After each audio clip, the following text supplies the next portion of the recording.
Bound by fate, drawn by duty, or chased by fear, 6 souls band together to take up arms against the wrath of the Dragon Queen. When the chains of Avernus tighten, one soul claws for freedom, fleeing the ember-lit gaze of a fallen angel who would see them kneel once more. From the shifting mists of the Feywild, a hunter steps forward, guided by whispers of worms and prophecy, tasked with severing the heads of a cult that would wake a god. Once a brilliant inventor, an artificer helped create steel nightmares. Now, burdened by guilt, he is determined to dismantle his greatest mistake. In the shadow of noble halls, a man reborn walks a perilous path, his body reshaped by an elder horror, his mind defying the hunger that should consume him. Marked by twisted hands of the coven, a wanderer treads carefully, ever watchful for the eyes that seek to claim what was promised. A passionate painter with a thirst for greatness, this resourceful thief is always staying one step ahead of the undoubted dozens of consequences on her heels. From the pirate port city of Luskan to the sewers of Baldur's Gate, no nook or cranny is too lowly to find inspiration in. And as their journey continues, so too does the stirring of forces that would see them broken, or worse, bound.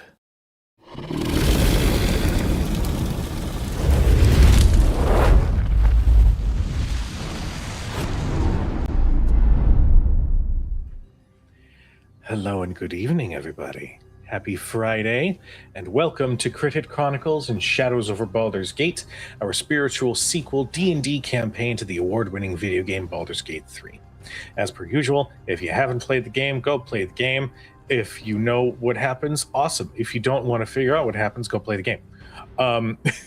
We are going to be dealing with some spoilery territory in this campaign, but this is episode 60, which is wild. If you want to catch up, go check out youtube.com/CritHitChronicles, where you can catch up on all of our previous episodes and our wonderful tale that brought us here. Before we begin, quick disclaimer. I got nominated for a best performance in a podcast from New Jersey Web Fest, which is the end of September. As such, I am hoping to actually go to the ceremony this year. So, if you feel so inclined to help contribute to said travel fund to make it a little bit easier, go check out the Ko-Fi. It's going to be cycling through the channel. I believe it's just Ko-Fi / Crit Hit Chronicles. It's one of the two.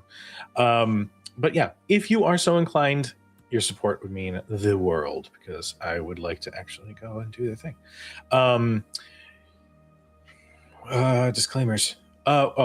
Obviously, we are down our beloved Laura Tutu because Mother Nature can be quite cruel sometimes, and this stormy season has been especially rough. So, Laura, we love you. We miss you. Before we begin the beginning, which is the third time I've said that in the last hour, I'm going to give it to our wonderful cast. Let them know who you are and who you're playing. Hi, I'm Lauren Urban. She, her. You can find all of the stuff I'm doing at my website, lauren-urban.com. But you should be busy going to that Ko-Fi link and sending any spare change you have to Cujo so that they can go over to the New Jersey Web Fest because they're going to win. And it's going to be awesome. But tonight, I'm playing Udazash, the Dragonborn Ranger/Rogue, who doesn't really have any extra money to send Cujo to New Jersey. But if she did have, she absolutely would donate. Hello, my name is Omega Jones, also known as Critbart across all social media channels. My pronouns are he and they. I'm playing our resident Illithid Scion, Leopold Guthmere. I pronounce he, him, who, unlike me, who's broke.com, the house down, boots, mama, yes, God, I'm deceased. Leo got money. And could send it if it wasn't fake. So, yeah. Heard. Mm-hmm. Hello, everyone. My name is Tony Rodriguez, aka the Encountersmith. You can find me all over the internet at Encountersmith. And tonight I am playing Basu Brightbolt, our resident adorable little artificer who really misses Anaya already. Hello, everyone. My name is PJ, and I'm playing Marcus Marin Malville now. The tiefling tattooist pugilist extraordinaire, and much like Marcus, I have 3 names and no money. So which is going to be awesome today. That's what we're going to do. Back to you, Cujo. I'm not changing the intro to fit the new name. I have edited this intro about 7 times since the beginning of this campaign. Listen, until the rest of the party knows the full new name, I don't think you should know. No, Yeah. I think we need to make it like deep cut trivia. So when the show is over, we can be like, for 20 points, what is Marcus's real name? Oh my God. That's like the best way for a GM to be like, who's taking notes and paying attention? Mm-hmm.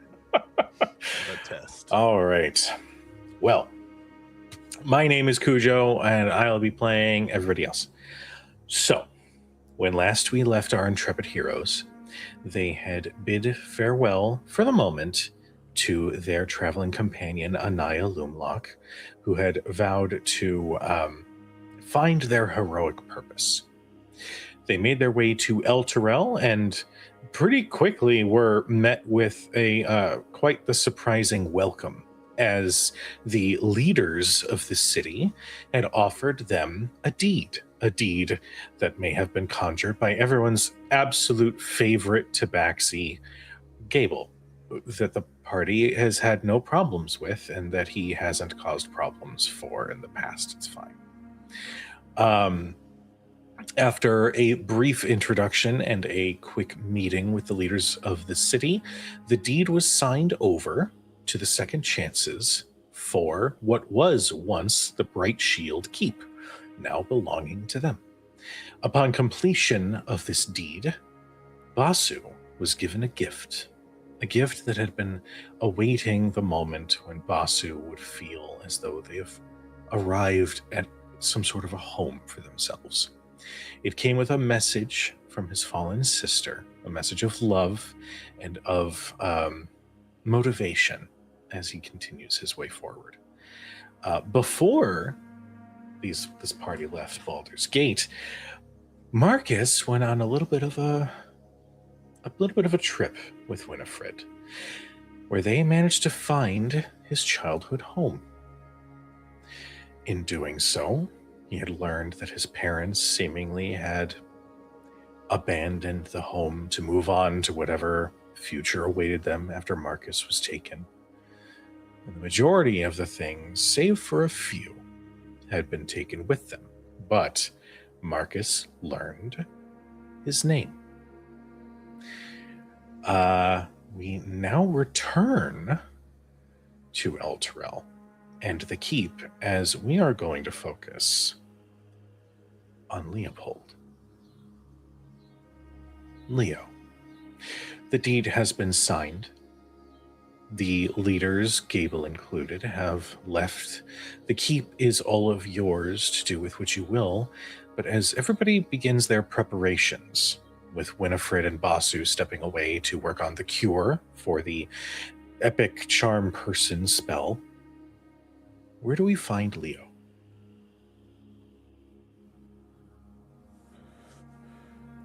After the conversation with Marcus, Leo went back to quote-unquote administration duties, checking in on the overall just up and down of the Keep, making sure that anything else he needed to try and get for people, anything that needs to be replenished. Not that he is really experienced in this notary, very secretarial type of energy, type of thing he's doing. He just feels like someone probably should for the Bastion, and since technically he was the one who backed it and all this stuff, there's a lot of adulting that's happening for this 19-year-old, which he is an adult, but he's still young. So there's a level of, am I doing all this right? But I think more importantly, he gets back into it because he needs to not think about the conversation he just had. And inevitably, after some time, he would find himself back in the room that he calls his own within the Bastion. Mishka and Kellen probably close by. I'm not sure exactly where they are, but I think he inevitably goes to a table. He takes back out that ornate brown with green, gold, and maroon filigree, that grimoire, that book. And he opens up the first page and he sees a note, more like a what is it called in books, an opening statement essentially from like an author. But this isn't an author, it's the handwriting of the one that he can't stand, the one that kind of kickstarted this journey. It is Roderick. It is Roderick's words telling him that time does not work for you, you work for it, and that you need to be patient and let the work happen. In his time, when he was beginning his steps as a wizard, so he thought. And he tries to look at the first spell, which is literally just what people would call mage armor. It's so innate to him now. It's something that he can just snap his fingers and there's a film that comes upon him and he feels a bit more fortified without the need of a shield or armor. But he begins to read these runes and he understands the runes. He knows what they are. He knows what they can do. But there's no magic. There's no power. And in that moment, that book flies into the wall. He just puts his head in his hands and he's just frustrated. I'd say Mishka is probably, I imagine she's probably like cleaning some of her gear, knowing full well where the journey is to go next. Whether she was invited or not, Mishka is preparing for the journey. And I imagine Kellen is probably reading an old tome, probably an old history tome, when that book flies against the wall, and both of them immediately turn. Is everything okay? What's going on? Sorry. Says Kellen. Yeah, just Thinking about what comes next is all, I think. Mishka will probably get up, still cleaning one of her knives as she just sort of sits right next to you at the table. Okay, like the travel, stabbing Roderick in the eye, the nose, maybe? Or is this one of those, like, bloodletting situations where we're going to let him die slowly? She's so morbid and she's so blunt, but he knows it's her way of trying to cheer him up. I don't know.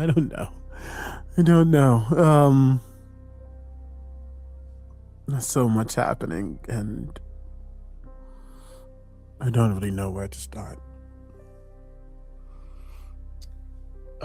Callan would probably sit on the opposite side that Mishka is. Well, start with what the first step is. What is the first immediate thing that is on your mind? What is the first immediate bit of progress towards whatever is in your mind? Narrow it down to its most basic steps.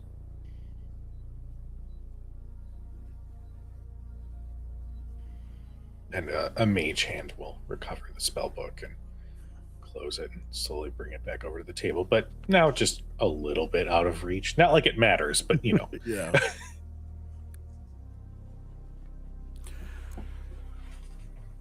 Have we gotten lucky so far? Are we where we Mishka goes, No, not. lucky. Oh, sorry. I'm not reading the room.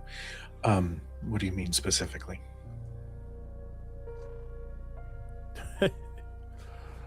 I feel like we're doing more in 2 weeks, less than that, than most people would do in a lifetime. And somehow we're still here. We're still moving forward. Have we gotten lucky, or are we where we need to be? Honest answer. Mishka will start and just sort of blatantly look around the room, the stone room with decor and furniture and a bed. And she'll say, well, we're not staying in Granny's basement. We rid the city of a right group of shitbags and saved a bunch of people. And we have a new place to live that's ours. I'd say we're on the right track. To which Kellen will say, if I may also add that you and the rest of the second chances are recognized by the Archduke of Baldur's Gate. But I don't think we're talking about that. I think we're talking about something else.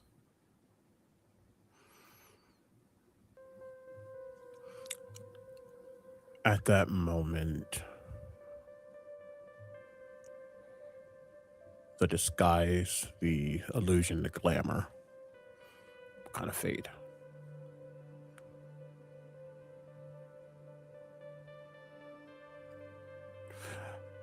I never really asked you both how you felt about this.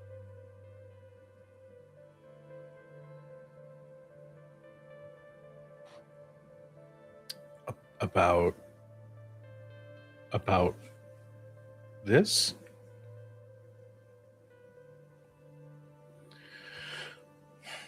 Well, and then this will probably be where Mishka and Kellen both like share a look. They just scoot a little bit closer to you.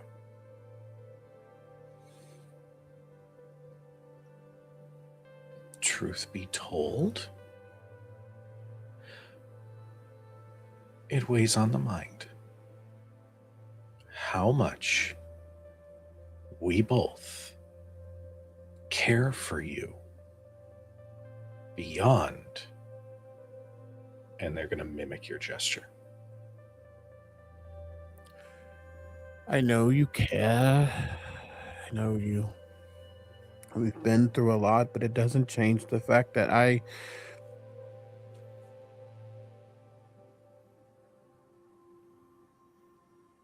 this might be what I will always be. And I know that that's not really a normal thing to process.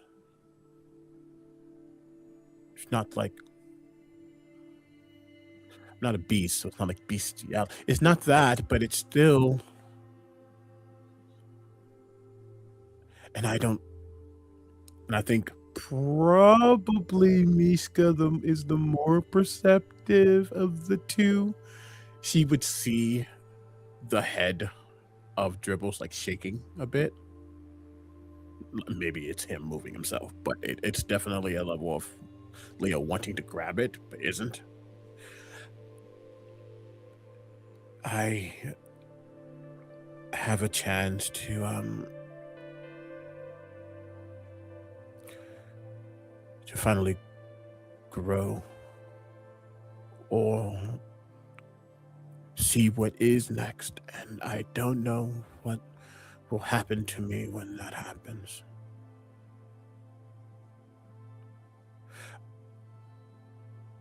I've avoided and he gets up, not to just create some space, but to create some space. This is not to be belittling. How much do you all know about illithids, about mind flayers? Mishka would say, well, I'm aware of the normal temperament, which is very much a hive mind scenario. So I guess that means that if there's a bunch of you thinking the exact same way, then we're in luck, because we like you a lot. But I know of some scary stories that they say about what it is that they do. And Kellen would then say, I have some knowledge, enough to know what you're alluding to. I haven't done it once. Since this all began, I hid, and then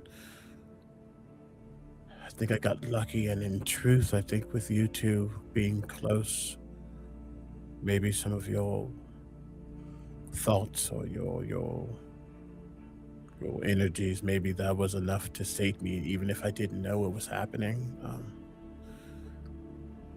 And Marcus's food, and when he says Marcus, there's a shake in the room. Marcus's food is great. It's some of the best I've ever had, and I've had kind of the best. Don't mark anything down.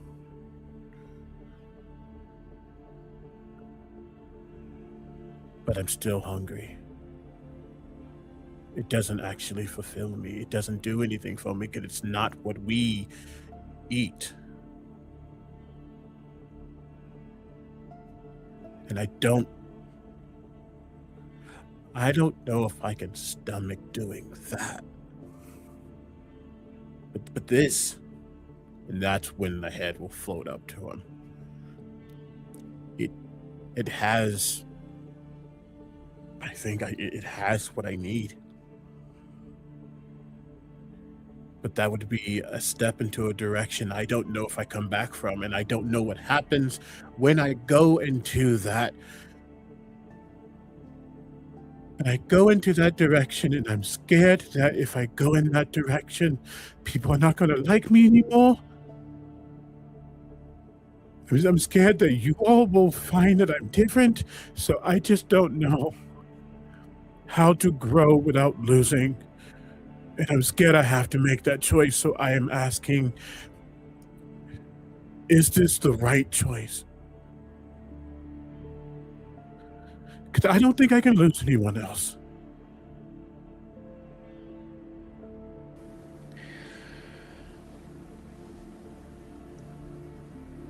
truly before that second after you speak ends, both of them are immediately on their feet and approaching you.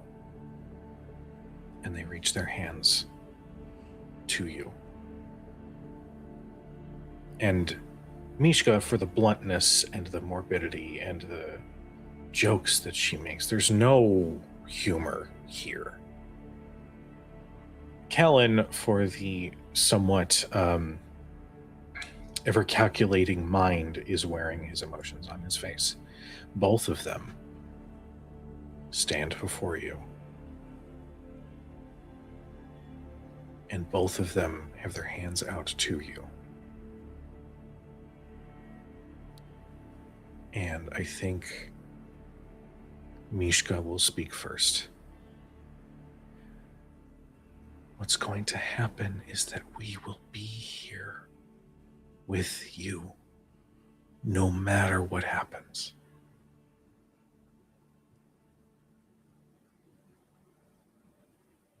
And Kellen will say, I don't think there's anything. I really don't think there's anything that you could do or not do that would keep me at a distance enough to not want to be around you. Because truth be told,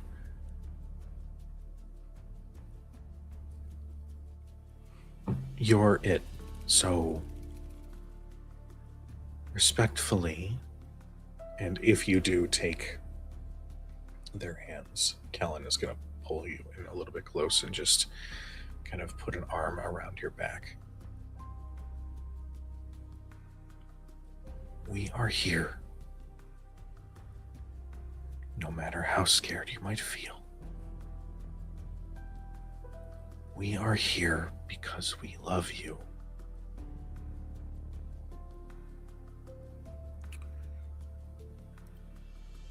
A part of me wants to say what happens next is because of Sai.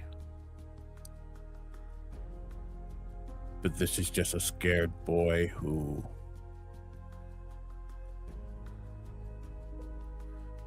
in truth is scared that these are words that are sweet.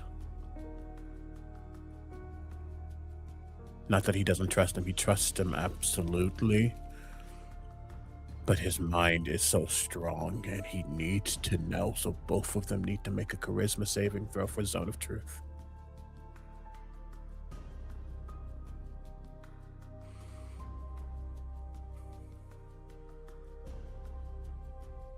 The dice do love to tell a story. 1 got a 13. The other got a 5. Both of them fail. And they do, per the spell, they do know that something has happened. And there was no movement. I think, if anything, if there was a need for a somatic, it was just holding them closer, needing their words to be so true that reality is making sure that it is, not coercing them into being or feeling truthful, but needing just like a last confirmation. And all he says is, promise?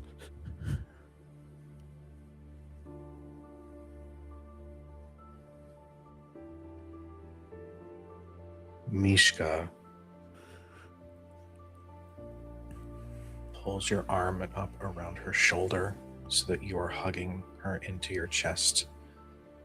And she nuzzles against your chest. Her horn kind of pokes just a little bit. Ow. I promise you, dummy. Kellen reaches up and places his hand on the side of your face and tilts down so that your forehead touches his. I promise.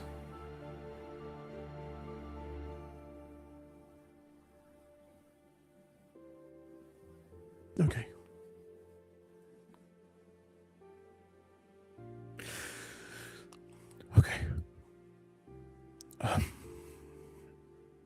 Then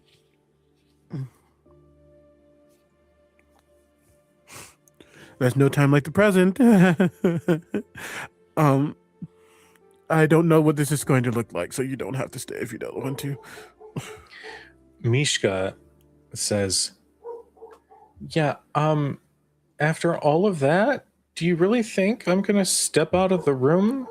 I don't know. I don't know what this looks like. I don't know what it's going to be, if it's going to be slimy. Okay. So what if it is? The dog agrees. Yeah.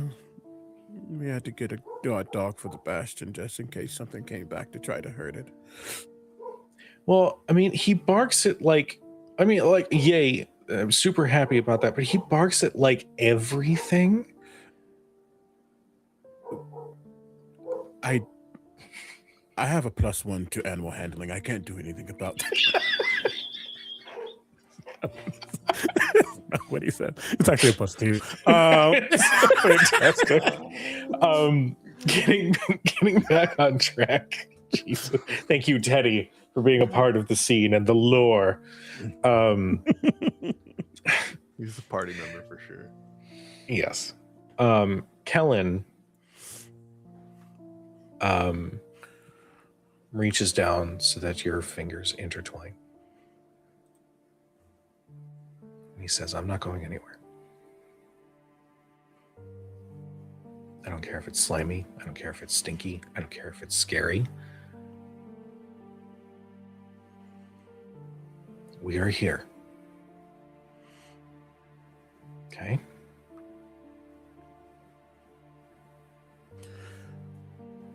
Okay. Whew.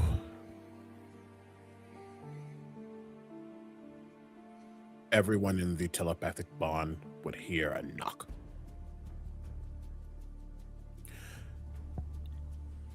I'm going to consume the tadpole. Just letting you know, Mishka and Kellen are with me, so nothing should go wrong. And if something did, they can handle it. Do not worry. I will be okay. I'm so sorry. 1 second, and I take off the mute from Uda's Ash's door. I was yelling at the dog.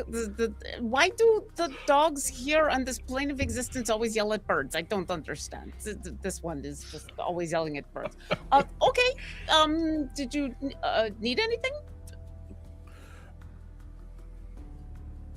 No. I have what I need. Okay. Did you want us there or no? I have Mishka and Kellen here.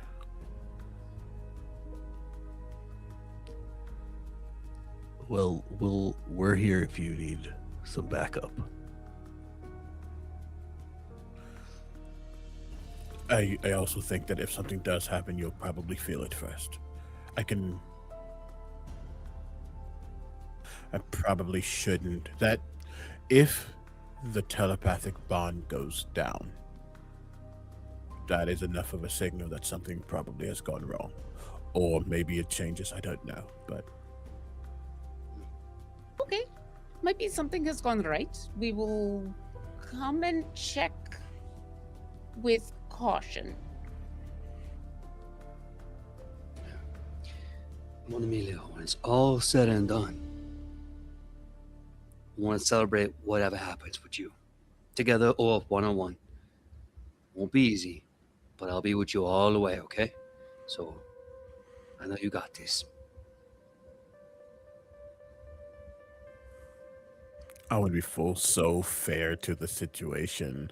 I think, Marcus, you can tell the door wants to close on you so badly. It doesn't. That is a point of notion. It doesn't close, but you could tell that it's specifically your door that wants to close. There's no response, but the door is open, which means he heard it. Marcus understands. He's kind of like mentally nods at that door and just goes, "That's okay. See you on the other side."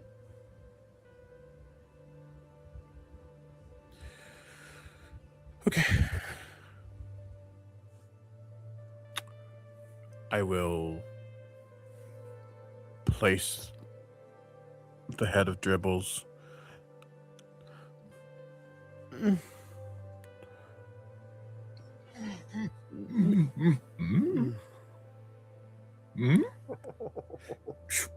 I will open up. And there's a little moth that flies out of his mouth. I hate him so much. Whew. God, that was stuck in there for a long time. Hey, so, or if I may, you could not, and, I'll be like your court jester, because this place seems pretty cool. Nice shindigs. Do you have a decorator that came in here, or is this like all you? Because impressive.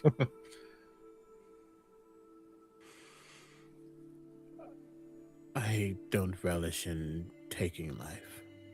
That is not something I could ever do. But you did also try to kill us. True. He like like like coughs and a pen comes out and he just starts like writing on the table. That is the number 30th person I have tried to kill. Here's the thing. It makes for a great show, though. I mean, think about it, a little bit of controversy, a little bit of craziness, and then people suddenly want to buy more tickets, and then suddenly you're the one to see because somebody died at this show.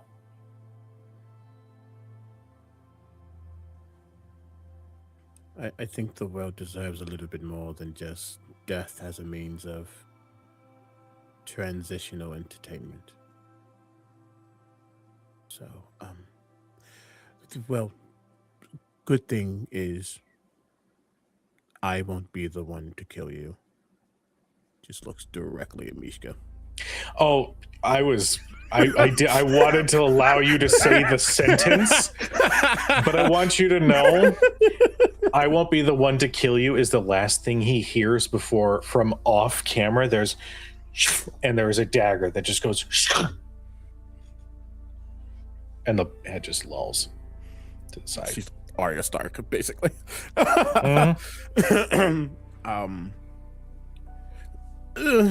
Okay. Her dagger, where it lands, will suddenly start to slice through the skull. And then it will begin. Mishka goes, I didn't do that. I'm not doing that. It's like, I didn't like taking these classes. And Will, he is not good at nature. And will begin to pull and shift to get the tadpole exposed. I actually imagine that Kellen is probably mage handing to assist. Yeah. But yeah, I imagine that it pulls apart. All right, no, it's in there. Okay. I don't ever want to be a doctor. Oh my god. Okay. I mean, it's a worthwhile profession. You save lives. Not the time. Sorry. And I think eventually, through the time it takes to break through muscle and sinew and bone, skull, I don't know. What do I see? All right. Well, here's a description I've never given before. You spend the next several minutes peeling away bone.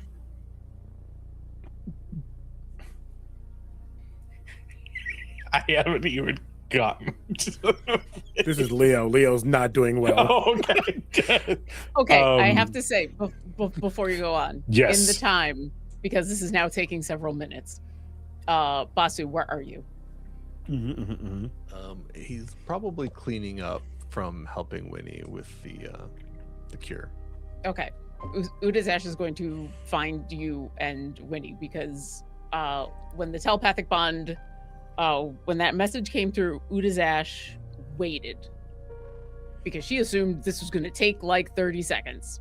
The telepathic bond is still open. Nothing happens. Telepathic bond until like 2 minutes, 3 minutes, 4 minutes. And now she's like, I shouldn't go in there, but it's not done yet. And this is,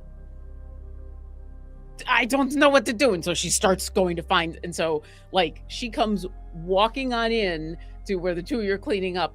Do we go in now? This is taking way too long. Killing someone is very quick. I don't know how long it takes to eat someone though. And this seems, I've never watched someone eat a brain before, but this feels like it's taking way too long.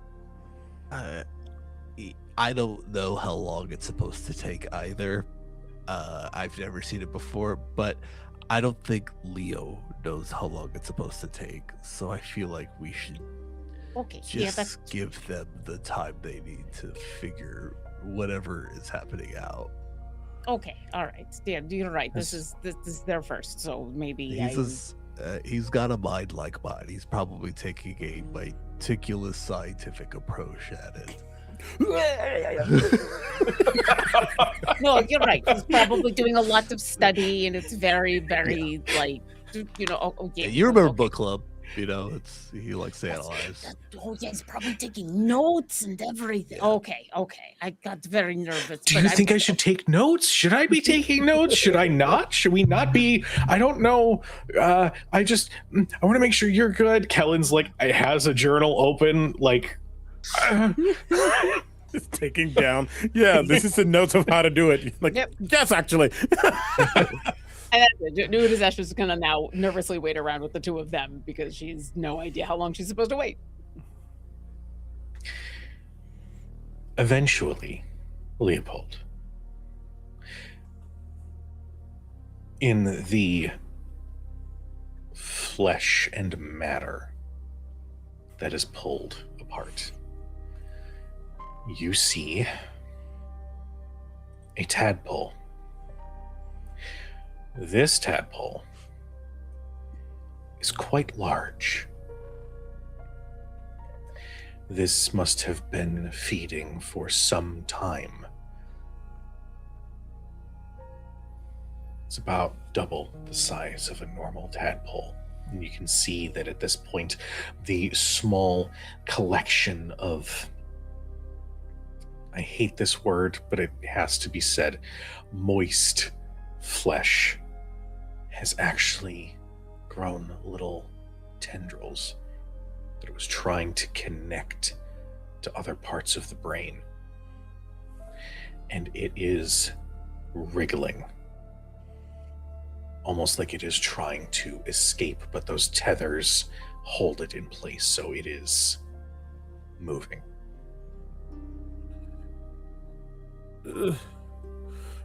Okay. He goes to like reach, but his hand doesn't go too far, but there will be almost like a vibration around the tadpole before it begins to hover. That's like a soggy croissant.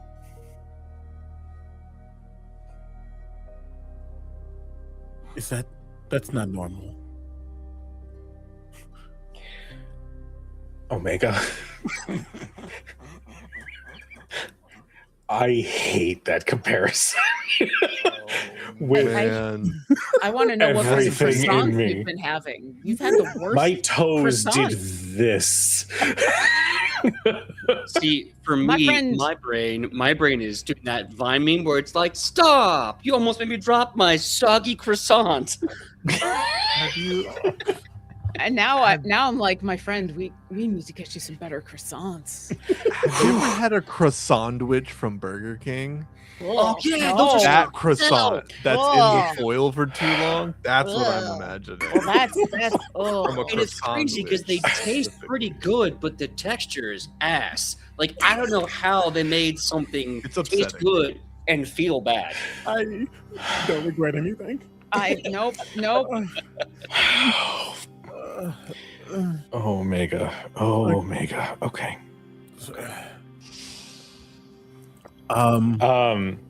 I need you to make me an intelligence saving throw. Yeah. Make an intelligence saving. Me too, dude. Intelligence saving throw. Let me check one quick thing. I don't think I have anything outside of. Okay.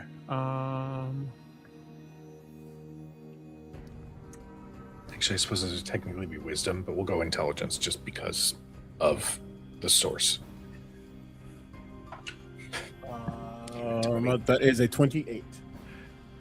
Okay. In your mind, you feel enough. Calm yourself. This is beyond these disgusting thoughts that you are holding. What you are about to experience is something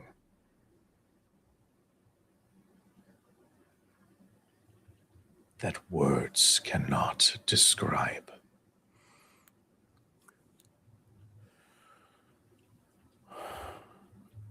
Take a hold of your destiny and step forward with pride.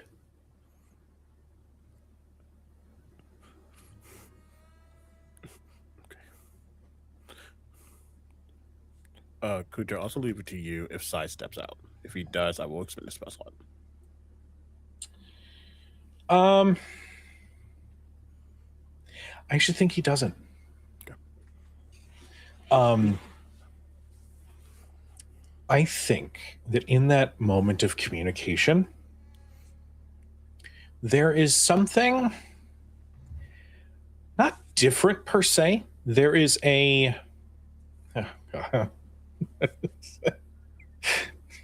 I looked at our party chat here and great. I can't wait for that clip. Don't look at me like that, Lauren. God, I hate it so much. Sai, in their rather abrasive way, is trying to appeal to the truth of what it is that you are choosing to do, while also respecting it. There is a respect for the step that you are taking, and also, yeah, it's he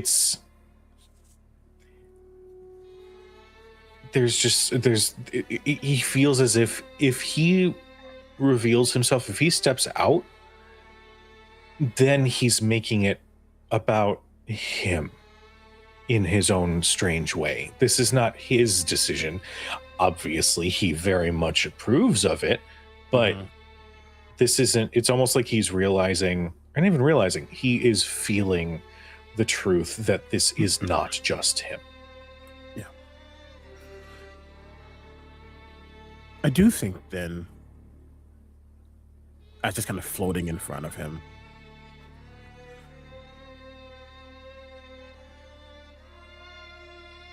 this does benefit you. Well, words. This does benefit you too, you know. I'm aware.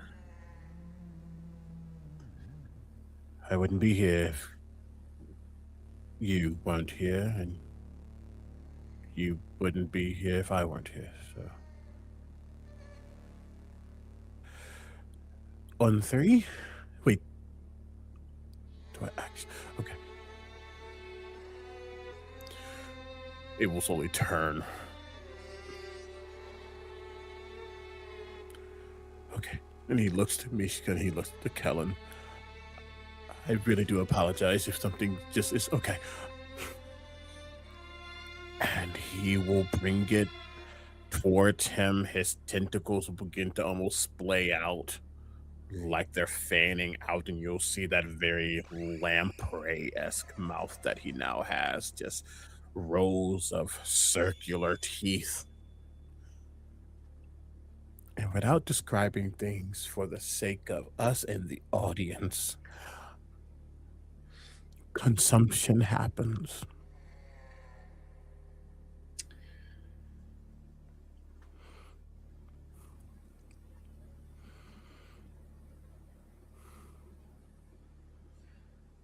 The moment the teeth pierce, your mind is flooded with thoughts, memories, emotions, wishes.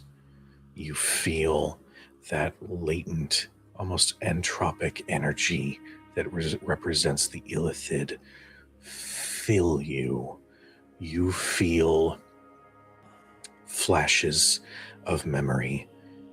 The tent that you fought, the circus in Baldur's Gate, the alley with which it found its host. You remember and can feel the pool of liquid that it once resided in. You can feel the nautiloid ship that it traveled in. You can feel the elder brain's influence which willed it. You feel every moment of this tadpole's existence fill you, and it creates a blissful feeling that you have never felt before. The room shakes a little bit. Both Mishka and Kellen instinctively reach and hold on to your hands, just to let you know that they are not moving. And you can hear, this is strange. Is he okay? Is he okay? I'm worried about him. They're not speaking. You are unintentionally turning on your detect thoughts. You are immediately sensing the thoughts of everybody in this keep. I would like to know one sentence that is going through Udazash, one sentence that is going through Basu, and one sentence that is going through Marcus's minds right now. Basu goes, he's got this.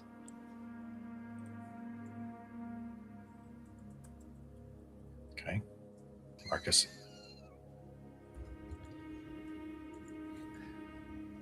You can hear Marcus kind of pleading.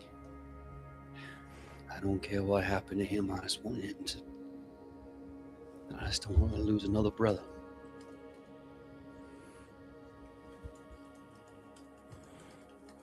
Udazash.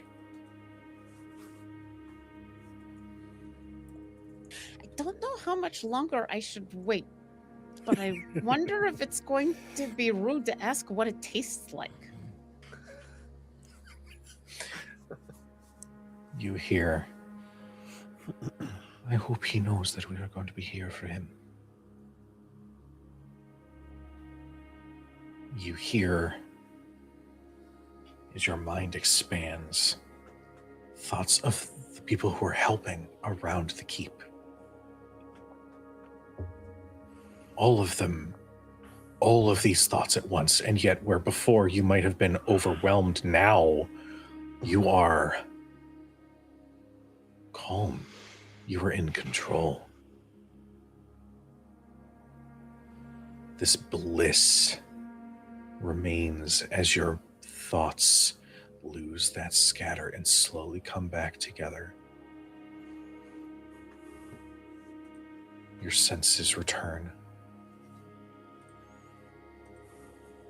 Your eyes open and sort of clarify, and for those in the room, they would see that purple go a little bit deeper, a little bit more royal, a little bit more of a glow behind those eyes. Omega, I would like for you to mark 2 things on your character sheet.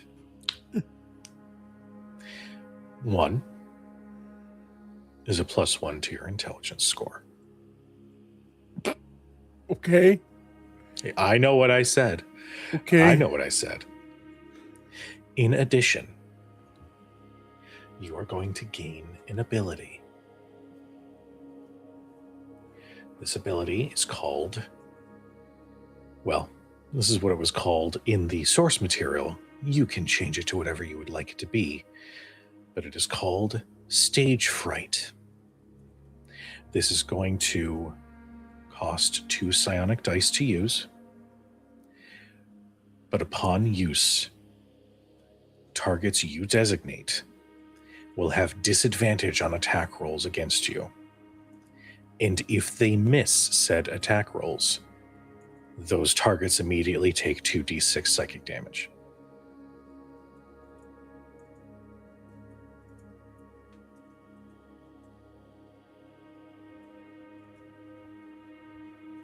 If they do end up landing a hit, the stage fright will wear off. It's similar to a cloak of displacement, but the additional 2d6 psychic damage on top of that.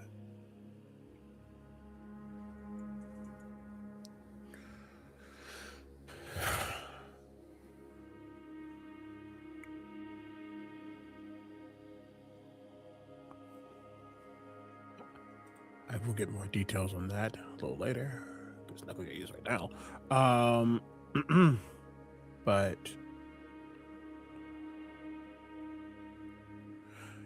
as this kind of settles back into self,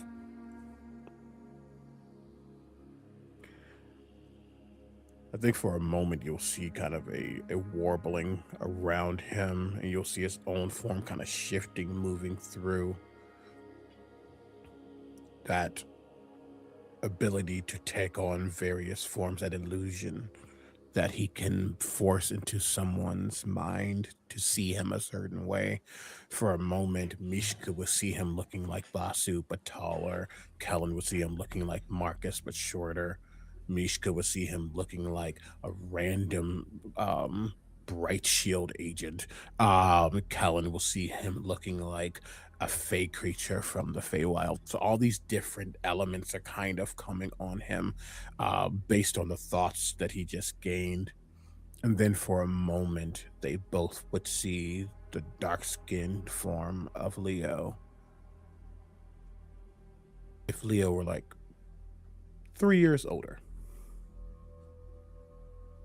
There is a little more definition in his cheeks.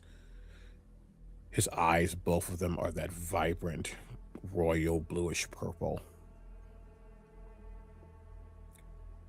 He has long locks that are currently pulled into a ponytail that sits right above his shoulder blade. He has a bit of a mustache, but not enough. Anything, it's just like a scruff of something that could be there. Slightly thicker brows, not extremely, but a little bit. Wearing the garb of his usual noble attire. And if they blink or they misread their own thoughts, they would swear that those locks are shifting and twitching of their own accord, as if they are tentacles. Then it would revert back to the illithid's self.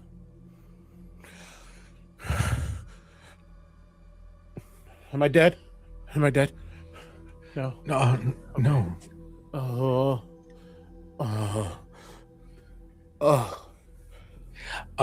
Omega.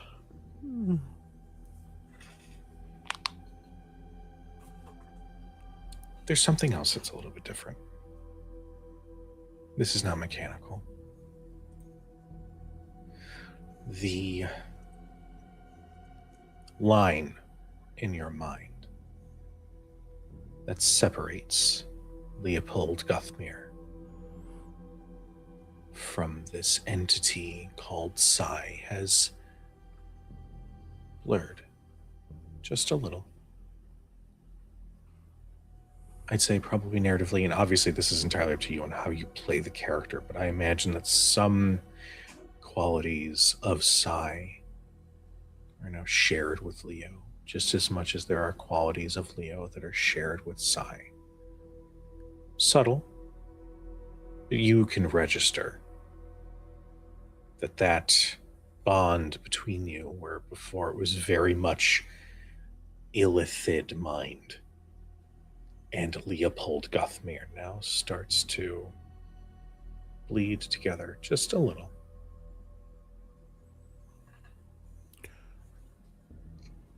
I think two things happen. Everyone else would get in that kind of warbling when the detect thought, when the thoughts were being seen and listened and heard. For a moment, anyone actually in the bond proper, which is the party, not necessarily the randos who we love, and you know, it's almost as if, for lack of a better word, you suddenly see a movie in your minds, and the thoughts that Leo heard, you all also heard suddenly for a second. Then all that was shut off, but the last thing you hear is, "We are okay." Telepathic bond is down.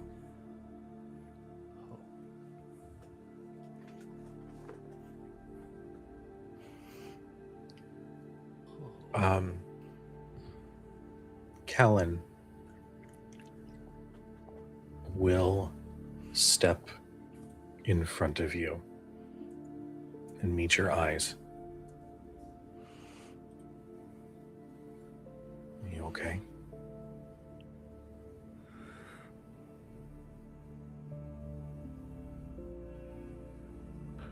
I think we are.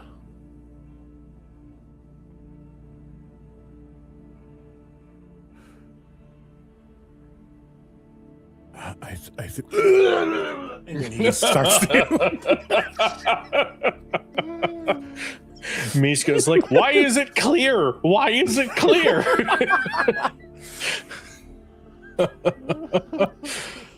Oh, man. Eventually, as the tension calms, Mishka will eventually say, okay, so like the act of getting it out, that was a little rough to watch. However, not gonna lie, it's kind of fucking metal watch you do that. I'm just gonna say it. I think that was really fucking cool. All right, fuck me, I guess. I liked it. How does Kellen react? Because he knows Misha's going to make a moment out of anything. Kellen was analyzing it. Mm-hmm. Kellen's also a divination wizard, so he looks at things a little differently. Uh-huh. Kellen makes some mental notes. You can tell that he is there with you in this moment with you and being supportive. But you can see the gears turning behind his eyes. You know, it's just noting certain effects. It's watching a scientist examine an experiment. Okay.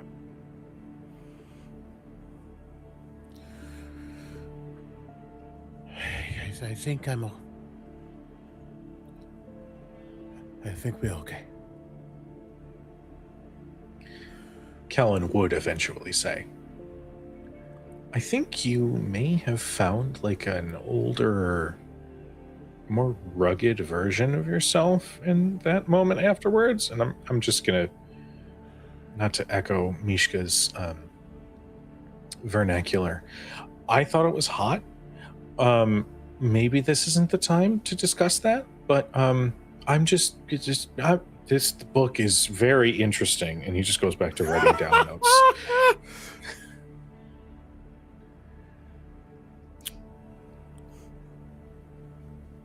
Before we go too far, I want to see if I want to give a chance for Marcus Udash and Basu if anything happened. But yeah, I think he's just kind of sitting in what has happened. So he said they're okay. So they're okay? So no going up there. I mean, they're okay, and we can trust that they're okay, but I don't think it's rude to check in. You can just see Marcus like nervously like stomping his foot, like the knee bounce, and he's like, oh, Monfrey said he's okay. If you wanted us, you'd ask us to come. You didn't say that, so I think that there's a hand of Winnie's that just rests on your shoulder. He'll let us know when he's ready. Yeah, he'll let us know. He'll tell us. Until then, sounds like he's okay. So yeah, he said he's okay. So yeah, I'm bad at this waiting to know how long is okay. Like a 5 minute, a 50 minute, a 5 day. Like I don't know that time frame.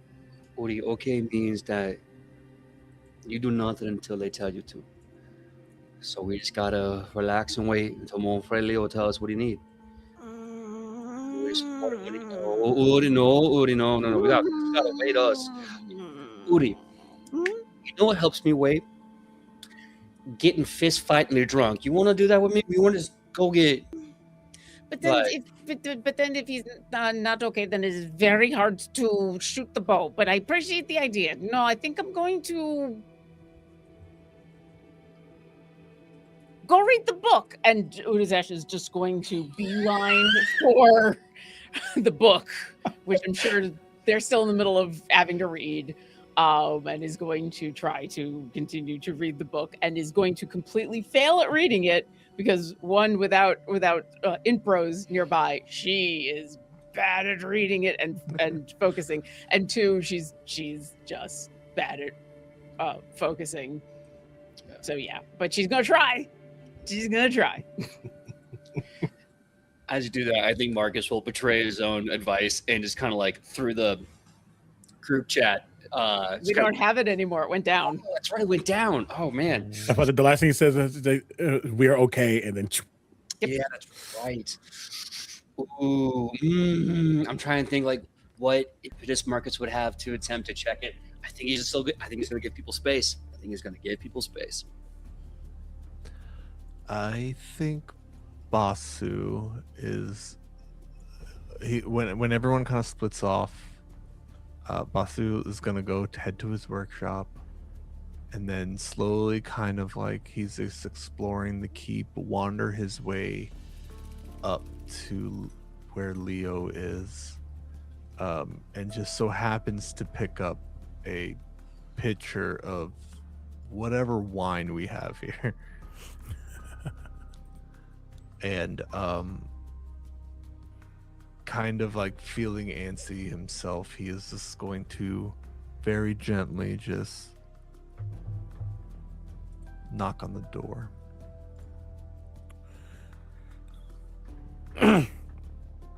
Come in. Is it locked? A mage hand flies over and unlocks the door. I just thought I wanted to make sure you had your privacy for that.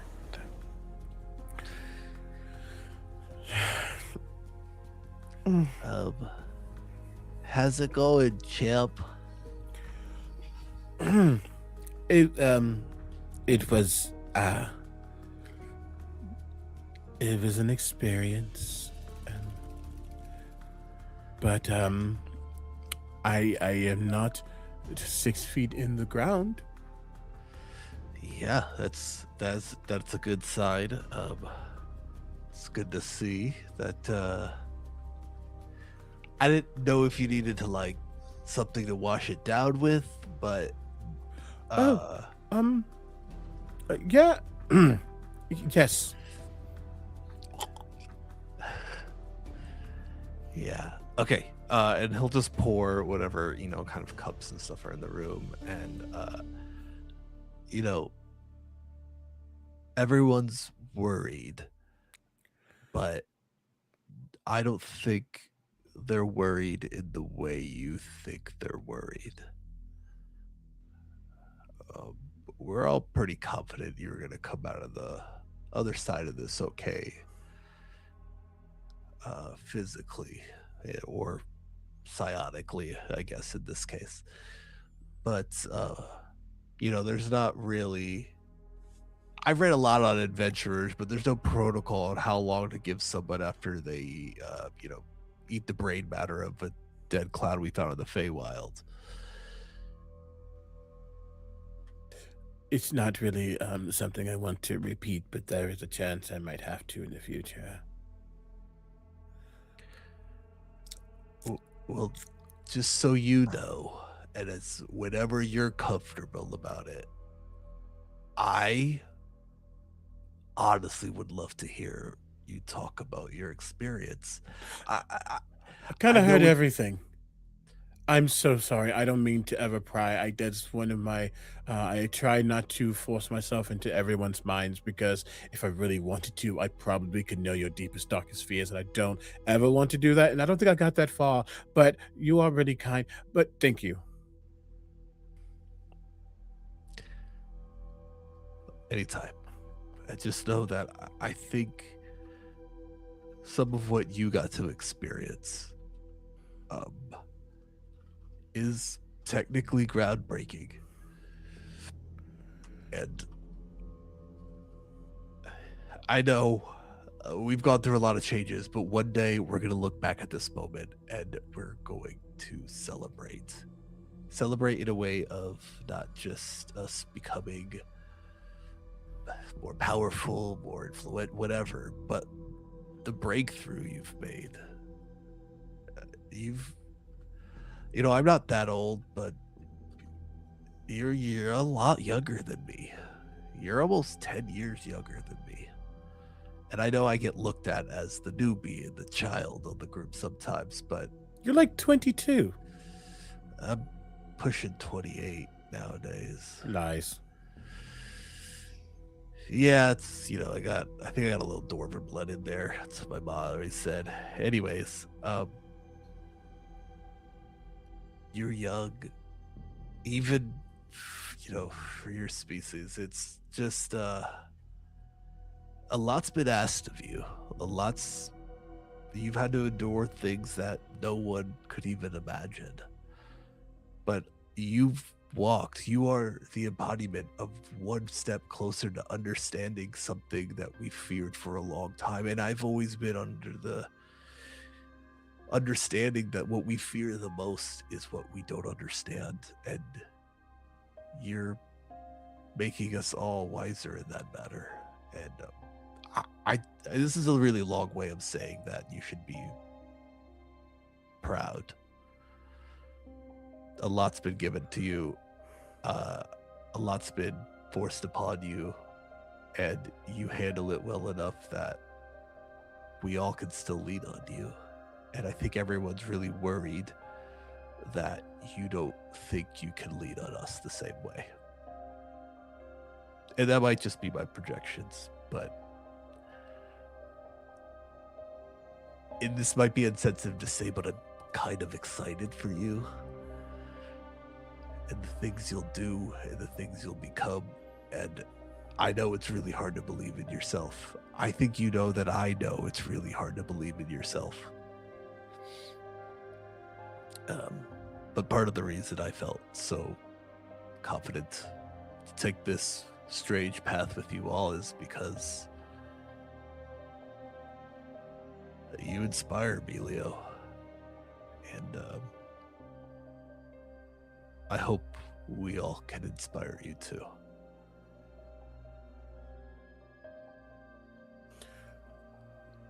He's quiet, kind of nursing the wine glass.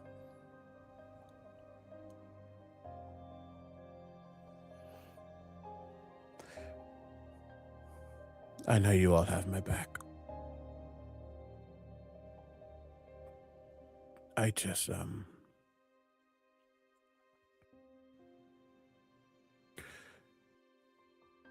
it's really hard for me to accept that,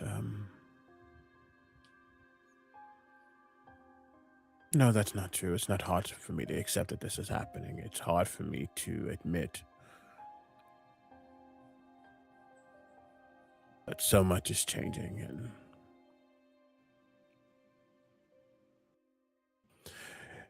change doesn't have to be solitary, and I do know that. I just also know that what that change could be a problem if I can't handle it. So your trust in me helps me handle it. So thank you.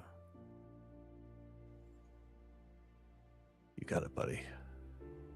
It's a lot to, like I said, it's a lot to handle. And I mean, what time have you had to process any of this? Apparently, it's only been 8 days since we kind of got started with all of this recent stuff. I mean, it's been about a year and some change. Yeah. But, I mean, you just reunited with your family about it while having to also fight these people who are ending the world. We are fortunate that we are as smart as we are, but unfortunate in the amount of time we're given. But now I guess we're just trying to make more time for everyone else. That's what people like us have to do.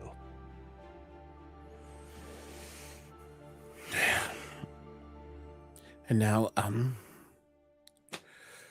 we feel more confident, and I think I don't really know what that actually did, other than I do feel kind of an expanding awareness. I guess I'll figure it out when the time comes. Good. But it didn't feel like a step backwards. I hope. Good. Record, evaluate, keep track, and we'll make the best of it together.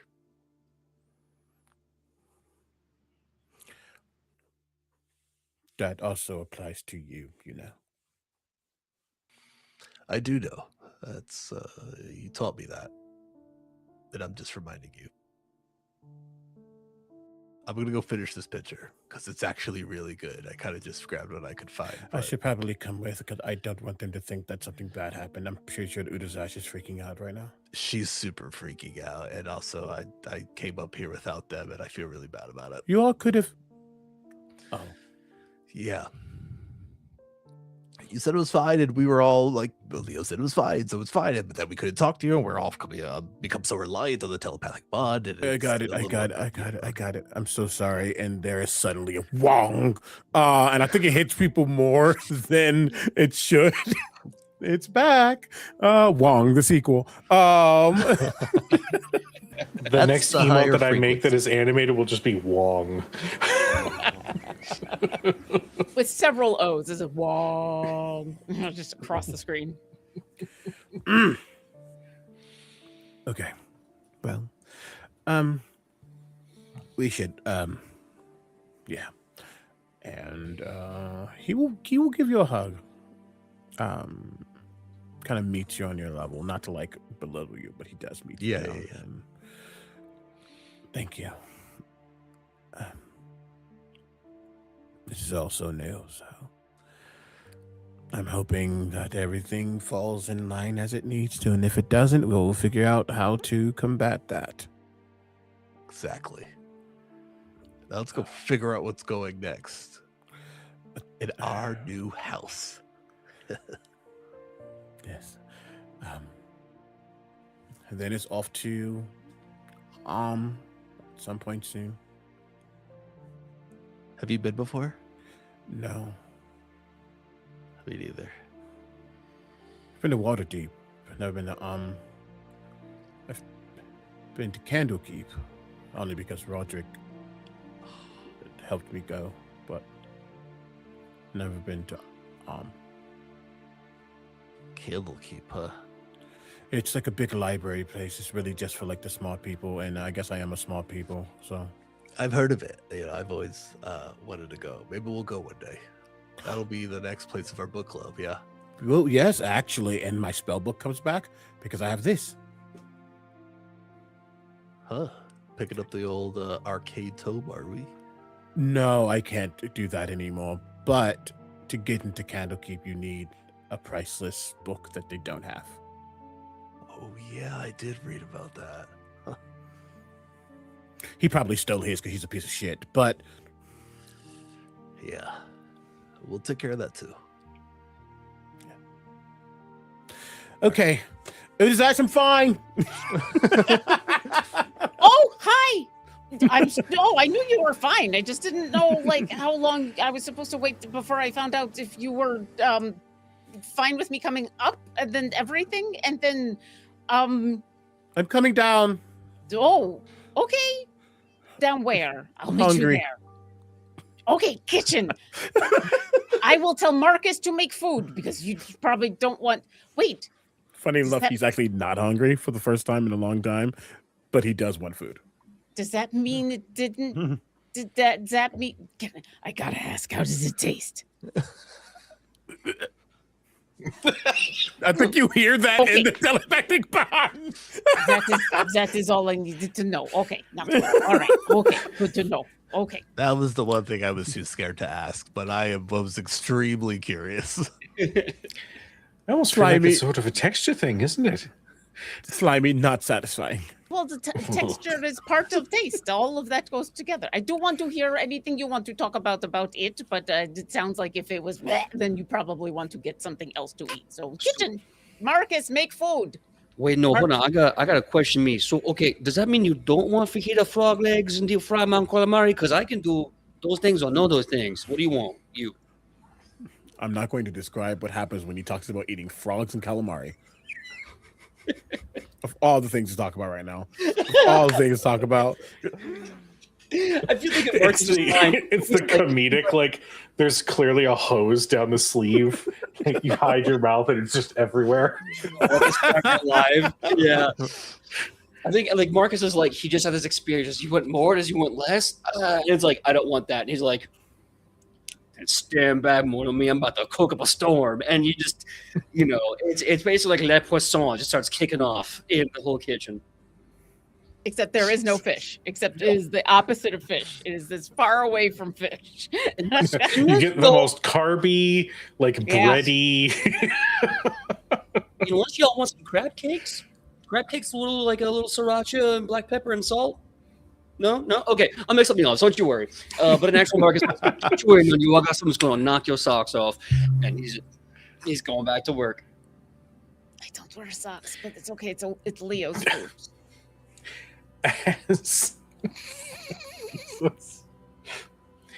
As our second chances sit with Leo to talk about the experience and what things mean, it is here that we're going to take our 10-minute break. So, to those in chat, thank you so much for tuning in. We are going to take our quick 10-ish minute bio break. So go get yourself a snack, get yourself a drink, take your medicine if you haven't, and we'll see you guys in about 10 minutes. Be right back, everybody.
And welcome back, everybody. So, we find our second chances in the kitchen of their keep. All having gathered again, Marcus has begun cooking. I know we have a couple things we wanted to do, but I want to give the floor to our second chances. Lead the way. What happens next? Let's cook it. I was say, is this moment after the Avengers where they're just eating shawarma quiet for a second? Yeah. It's like awkward. but Mishka, not delicious. Mishka, like in the silence, just kind of goes like,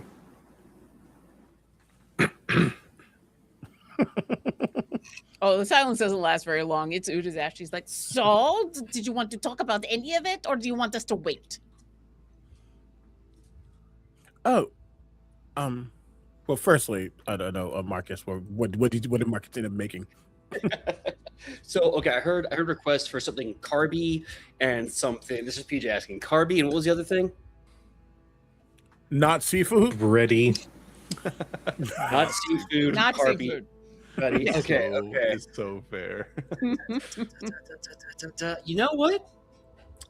I think I'm gonna do complete comfort food, low effort throwback. I have made fresh from the stone fire 7 different pizzas with that perfect browned crust that's like just the right amount of char, the bubbly cheese. It's got a crisp to it, a snap. The cheese is warm and salty, and the sauce, 3 different varieties of sauce. We have a nice, warm, and vibrant margarita that is complemented with olive oil, garlic, and large pieces of like fresh mozzarella. We have another one that is a meat lovers with a big, thick Chicago style pie.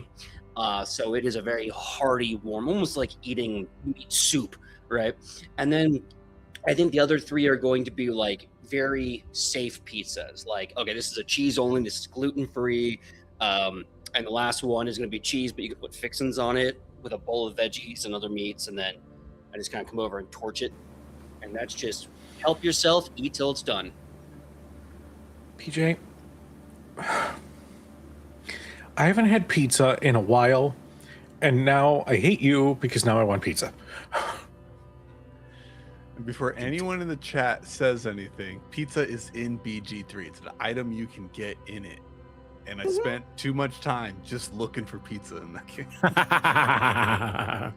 Where is it in PG3? I probably just went. It's a conjurable like supply item, like in That's stores and stuff. wild. Oh, that's funny. Well, there you go. See, they got taste. Yeah. See, I think Uda's Ash has taken one small slice of each and every pizza and then sat down. And that is how long the silence will be allowed to last before she sits. And then, okay, so did you want to talk about it or did you not? To Leo. You see that I think he has, in truth, his mind is bigger than his stomach. It is like a little small, little thin slice right now. And he's definitely taking a bite. And he seemed to be able to eat it. He's not in default form. He's in illithid form. I kind of guess he gets what's comfortable in. As a note, because I want to make sure that the workers aren't just scared. The workers would see default form, but he's not in default form.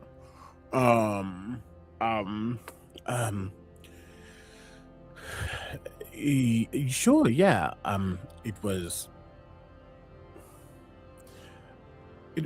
It wasn't as bad as I thought it would be. And I think we got out of it all right.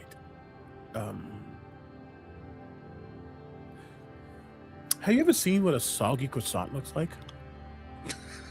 I mean, I hang around with Marcus, so no, but we could. Great, you look- don't have to picture it. Okay. It just looks sad and depressing. Like this could be a fluffy, buttery thing, but then you put it in water and it's look It's shrimpy. that, I mean- but then a lot more pale purple and almost like smoke. Either way, it was bigger. It was a lot to take in. And If I'm being honest, I don't know if I actually had to literally consume, but I thought that was the best way of getting. Either way, it was imbibed, taken in, and everything kind of became. It's like you're in I don't know, actual dimensions, like a 15 by 15 room, and suddenly you're in a 100 by 100 foot room, and everyone in that room you are connected to intrinsically. It was, and it's, to be fair, if I'm being honest, I'm kind of having to focus on this delicious pizza because I'm still hearing some thoughts. Trying to shake that off. It's just a lot. I think I'd like to make a good impression. Maybe I'll see him again when we go back to the gate. And then Shale walks through the door. Hello. Yes. Is everything all right? And you can still hear thoughts about the orc in Baldur's Gate. Oh, she got a crush. I think he does like accidentally say, "We can see him again if you want." Oh, that wasn't out. Oh no. Okay, I didn't need to fix that. Okay. She go. You just hear. Don't think about him. Don't think about his muscles. Don't think about his. No, don't say that in your mind. Focus on it now. Please stop. Oh, Shale, there's pizza. Pizza, delightful. My favorite food with wine is pizza. Pizza and wine, wine and pizza. And you just hear pizza and wine and pizza over and over again in her mind. That's how you beat a mind raider. You just think about wine and pizza over and over again. They get nothing else. It's just like the Baldur's Gate variants of Boots and Cats because it actually does not work. So just I ate the tadpole. Just fill you in. I'm sorry that you learned that as soon as you ingested it. Okay, great. How do you feel? Good?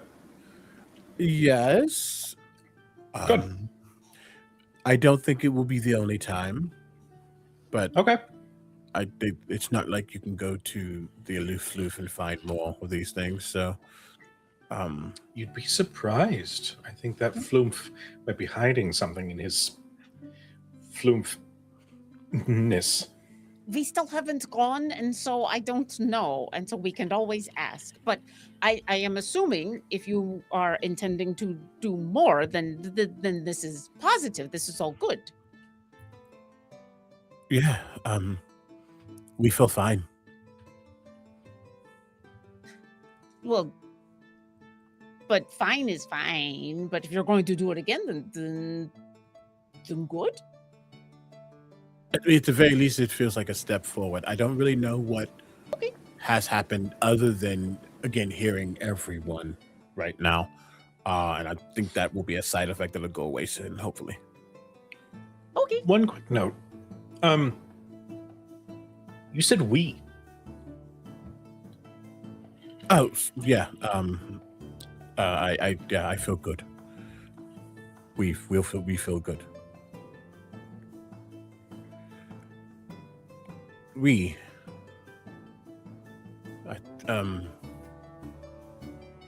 It's like less of a passenger, more of a shadow. You're referring to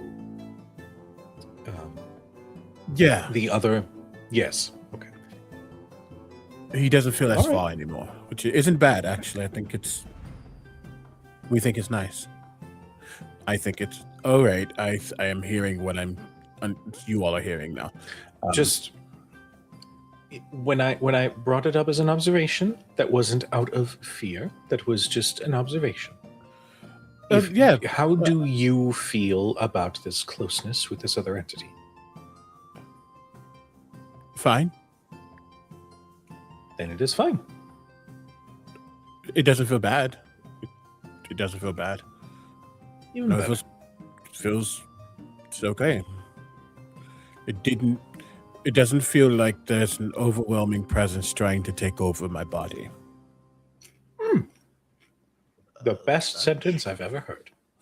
That's fear number one, am I right? So, I mean, if you're doing that, I mean, you're still you. Yeah. He's just gonna like look around and see another piece of pizza and just like extend his hand, and it comes actually probably some of the cheese like spills on his hands. Like, oh, all right, I need to get used to that. Okay. I think there's just a little bit more strength. You had a very fast brain workout. Yeah. Yes, I exercised. That is very cool. I don't usually like exercising. Will makes me feel bad about Okay. This is yes, I think this is a good step forward, and I'm very curious to know what happens next. I don't think it was just the wrongness. I think I don't know. I'll have to figure it out. Okay. What matters the most is that Monfred Leo is still here. We just got Monfred Leo level 2. Yeah, level 2. 2.0. Well, I remember when you had to play around with things the last time we got on horses and were doing a lot of riding, and you found out a whole bunch of stuff, and it was very cool. And so now we're going to eventually get on horses, and you get to find out a whole bunch more things. Maybe this is a pattern. Maybe you get to learn new things just before we go into ride on horses. Potentially, I guess we'll have to get to the horse riding then. Speaking of, so we have been here for a little bit now. What's his next plan? Before we go on to next plan, is there anything else that we can do to help with the brain workout, or do you just need like, what do people do after workouts? They drink like lots of berries, and then they get rest, and then they do other workouts. Do you need anything else from us that we can help, or just get to the riding on horses and trying things? If I can be completely honest. Always. One moment, and suddenly everything goes silent. I had to sneeze. Sorry, I had to sneeze. I think it was Suddenly everything. The TV turned off for a second for Baldur's Gate 3 and then turned back on. Yeah. If I'm being honest, I don't really know what more can happen until I get into a state of heightened anxiety and perhaps fear of my life. Oh, a fight. Yes. Oh, I'm wondering where we're going. Probably a lot of fighting. No. Last time that happened, I tried to disintegrate you twice. No, not you and me. No, I know. No. Okay. I mean, like when we go out there to find the champion, probably gonna get into a fight there. I'm just putting dollars on donuts on that. Gold on glizzies, as I like to say. No one says that, PJ. Sorry. Yeah, but Marcus says it, and that's like, all that matters. Yep, Marcus says it now. That's what Marcus says. Gold on glizzies. Yeah, the last time I learned, it was kind of in a moment of necessity. So I don't feel that right now, which is good. But it also means I don't know the answer to that question. So I think all we can do is go forward as we have been. And when the moment shifts, I think we will know that it's shifted. And that will be that. But thank you for offering. I don't think there's anything that can be done right now. Let me rephrase that. Probably something could happen if I was attacked right now, but I don't want you all to be the recipients of whatever would happen. Okay. Well, if you think of a different way besides being attacked, let us know. Otherwise, and Udazesh is going to reach into her bag and pull out a map. Did you know we had maps? there's like in the library we have maps. These are very cool maps. Yes, we made sure it was stocked with the map of the Sword Coast. Well, this one has like most of the coast of the sword, and so like we are here, and the Baldur's Gate is here, and I found Athkatla, which is all the way over here, and so that's where we're going. And It's a little southwest of us right now. Yeah. and I had a whole bunch of questions because I've been thinking about this for a while, and I've been trying to remember things, which I'm getting better at, I think, although this was stuff that I hadn't forgotten to begin with. Do you remember that dragon that stole a whole bunch of eggs? Yes. Yeah, 30 of them or something. Yes. Did we ever get like a we were supposed to get updates. Oh, we never asked the Archduke and the others. Well, we were kind of busy with like being in the Feywild and stuff, but they stole all those eggs from that place right there that we are going to. I was wondering if maybe we got updates from if they figured out where the dragon had put all the eggs, and maybe on the way to the place where we're going, we can stop by and kill a dragon and get all those eggs. I can ask. That would be amazing. Right now, I can ask. Okay. If now is a good time or later, but sometime before we get on horses. Well, it's dinner time, and it's probably like. What time is it? I'm about to put on DM hat. What time is it? I don't know. Is this breakfast pizza? Is this lunch pizza? Is this dinner pizza? I'd say probably dinner pizza. Okay. Somewhere between lunch and dinner. He's probably, if anything, is about to head out of the office, so I can probably catch him now.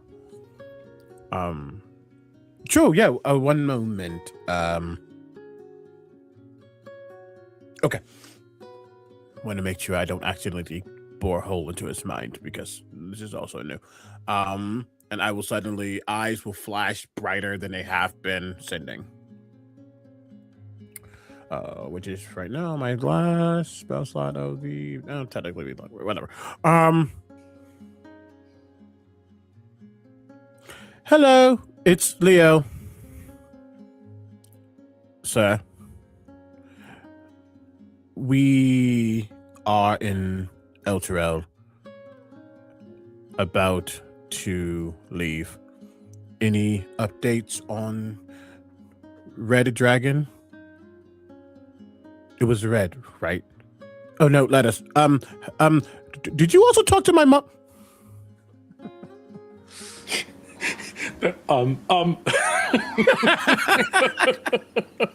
Does your mom also get updates about the red dragon? He hasn't talked to him at all, so he had to ask. Oh. That was the equivalent of, if you get cut off, call my mom.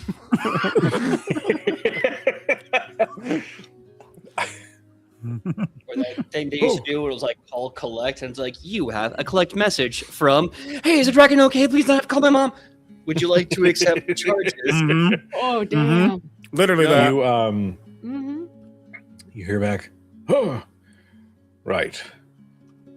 She said you would do something like this. Wow. It flew into the cloud peaks, but the hunters have yet to locate the creature.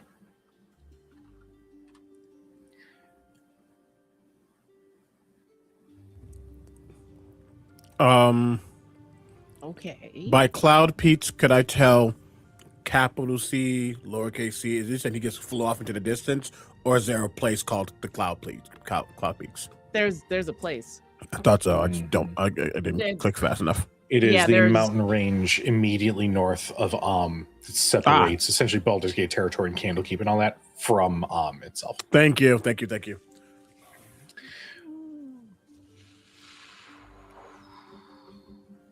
And I think for ease, for sake of brevity, the response back will be to everybody, so we all can hear it together. I will expend another spell slot. Doesn't really matter, but I'm gonna do another one. Wonderful, not wonderful. Wonderful. We are heading down Candito? Question mark? Is that one word? Crap. We'll update you. May come back to the gate.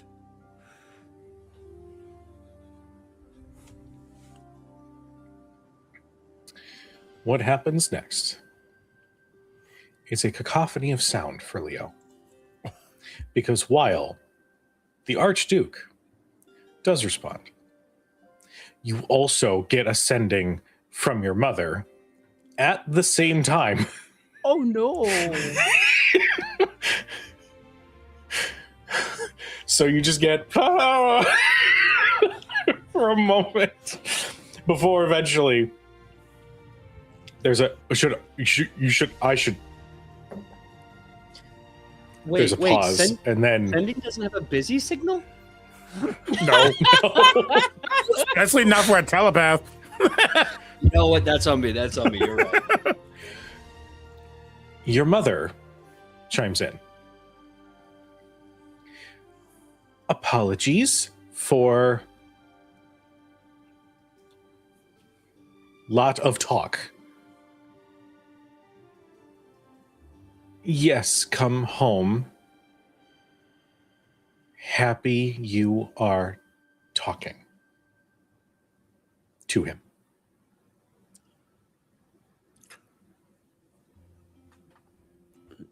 Another spell slot. Well, if she casts sending to you, Oh, yes.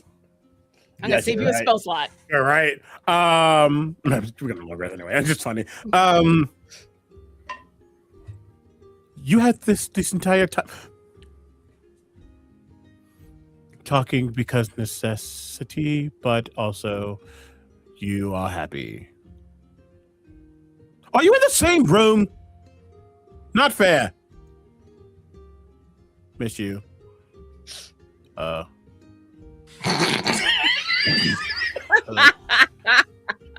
know technically isn't a word, but I love the idea of it ending on Good. It's been too long since we've had Leo sendings, and this brings me joy. It's very fun. A few minutes go by before you get another sending. I will ask. Udizesh needs to ask a question before another sending happens, because Yes. after we've gotten all of that. Okay. I have thought of several ways we might be able to pinpoint where this dragon may have put their hoard. Because I'm guessing nobody has figured out its name yet, or else somebody would have told us its name. But that gnome, that was a gnome, right? Yes, that gnome, the Pasco, who decided that they were going to hoard children because it was fun. He had said that he kept meticulous records on all of the children eggs that he had in that big vault. Can we, Winnie, can you... And I'm asking Winnie, but Winnie, Winnie, can you scry on an egg that you get meticulous records on if you know about that? I suppose I can. I'm gonna do a horrible Winnie voice. Just whatever. I know, and I felt bad for asking. No, but that's fine. Winnie's the only one who has scry, so She'll say that she can. It might be a little difficult because she's not seen the eggs specifically. okay. But yes, that's what I was thinking. If we had a general area and then a really good description, and then from there we could narrow things down, and then Basu, we could go after your first dragon. Whoa. Yeah, okay.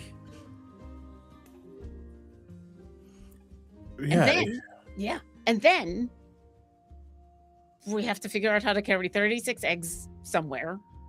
I don't really know how to do that or how to get those back to where they come from. But if he's got meticulous records about where they came from, we could probably get them back to their parents. But that is a thing that we can figure out later. If we get back to the gate, I'm sure we can get a haversack or something to be able to carry more. Okay.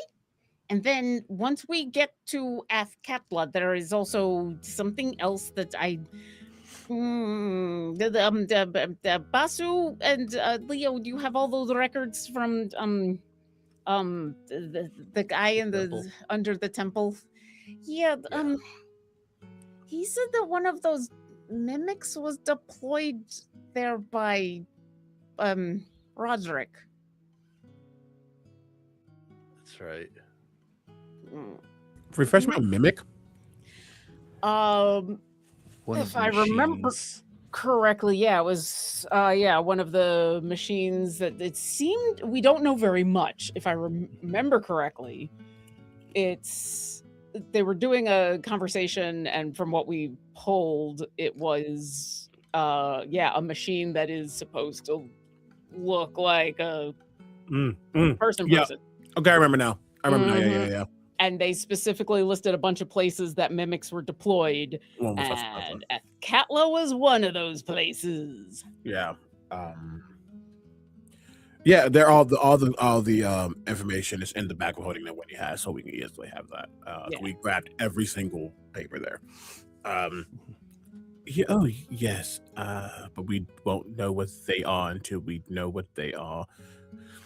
Unfortunately, the good thing is actually, if they are more like a construct or something of the effect, maybe not completely humanoid or have like essence, there's a chance that if we were to see one, I could pass out the difference between a mimic and a not.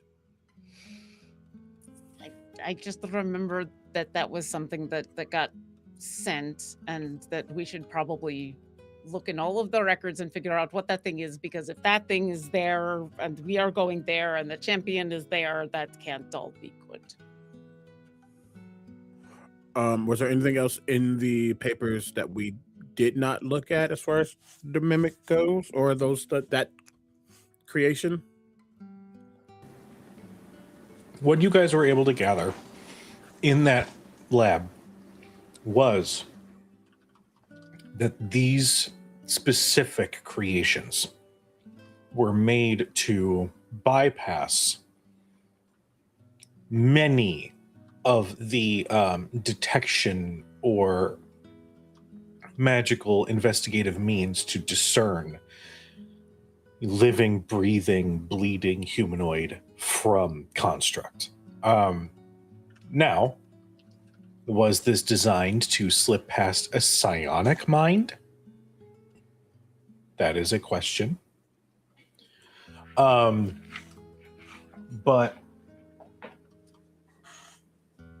there was definitely one sent to Athkatla. I'm trying to think of other information that you guys wouldn't already have. Yeah, I can't remember exactly, like, because we were getting like overview information because there was a lot of information. And so I don't know if we had done a deep dive into mimics, or like if we needed to go do like deeper dive, or if we needed to go talk to Basu's mentor or what. So this is Udazash being, hunter preparing for the place we have to go hunt. Yeah. I would say that, yes, as I recall, there was sort of a quick in-depth glance at the information that Basu had gathered down there. These creatures are equipped with internal weaponry, not too dissimilar from the arm gauntlet cannon thing that Bertrand's suit had. These have similar builds, but they're a little bit more smaller, can be a little bit harder to detect and therefore make them a little bit more lethal. They have the persistent capability to essentially cast Alter Self. So they will appear as whatever form they wish to take. The only limitation was they had to take the form of somebody that they have seen before. But similar to the actor feat, if you spend enough time in the presence of that which you wish to mimic, they will be able to take on the mannerisms, speech patterns, and all that. And we'll say that there were some notes in there detailing that the success of one of those mimics led to, actually, timeline-wise, I'm trying to think. I think it's whatever. Timeline matches up. Fuck it. One of those notes details that one of the trial runs led to a successful overtake of the Blackstaff Academy.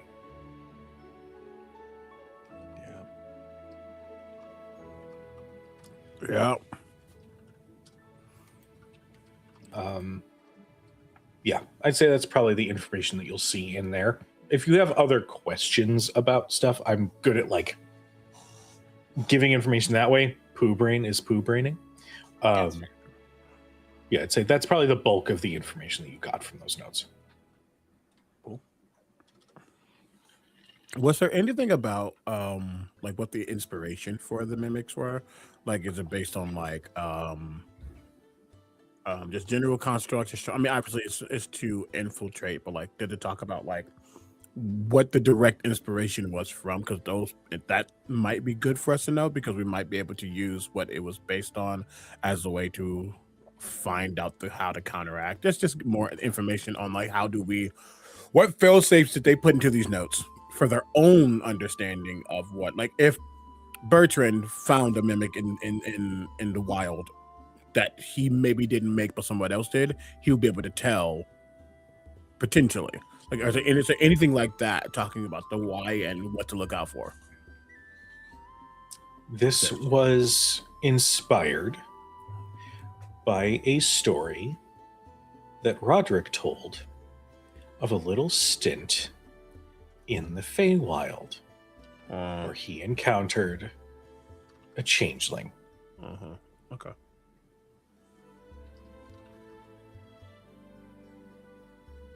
I hate him so much. Okay, so Udazash would know about changelings. Mm-hmm. The limitation changelings have is they are humanoids. They can do a lot, but they are limited to 2 arms, 2 legs, humanoid appearance. Would we get from the notes that while mimics are alter self and all of that, they're still limited to that kind of Yes. 2 arms, 2 legs? Okay. Yes. So They they're can't, not like- turning into Aarakocra. No. Okay. That helps a little bit, at least. Okay.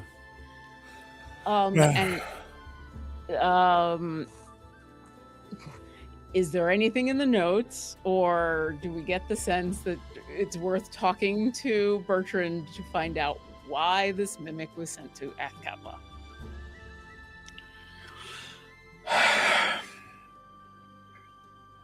What you gather from these notes is that Bertrand was in awe of Roderick. And given the connection and the overall game here, Bertrand was essentially there to perfect the designs and then send them wherever Bertrand wanted them to go. Or Roderick wanted them to go. Oh, yeah. I'm sorry. No, just confirm it, because that makes sense. Bertrand doesn't really have an interest in the product. He has an interest in the person who wants the product. He just is the person. He's the creator. He's the instrument of that. That makes sense. Okay. He idolized So- him enough to not need to know what he was doing with them. It was worth an ask, but yeah. Mm-hmm. No, And it's what good. sucks is knowing Roderick, there's a chance that Bertrand was like, "Hey, what are you using this for?" And Roger was like, "This," and then snapped his fingers in 6 seconds where it was erased. So it makes sense that he probably Spoilers. doesn't know. Hey, I mean, we know we have the ability to know through Yeah. Leo that Roderick's probably doing some F-boy stuff. Mhm. Don't know what though, because obviously there's been growth since then.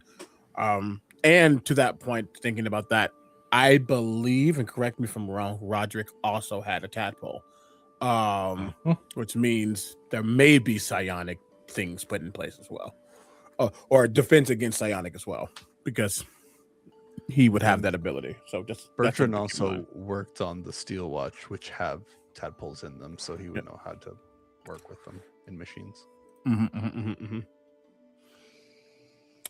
Well, unfortunately, I think we would have to find him. There's just a twitch of his eye, and I will actually say when he says him, realizing that the timeline and the expanse is starting to narrow towards getting towards Roderick. When he says him, I think everyone here, it's nothing pressing, it's nothing like antagonistic, but just for a moment you almost feel not apathetic, but as if Leo isn't a threat, just for a small moment. But that goes away. Just a small hint to what has happened.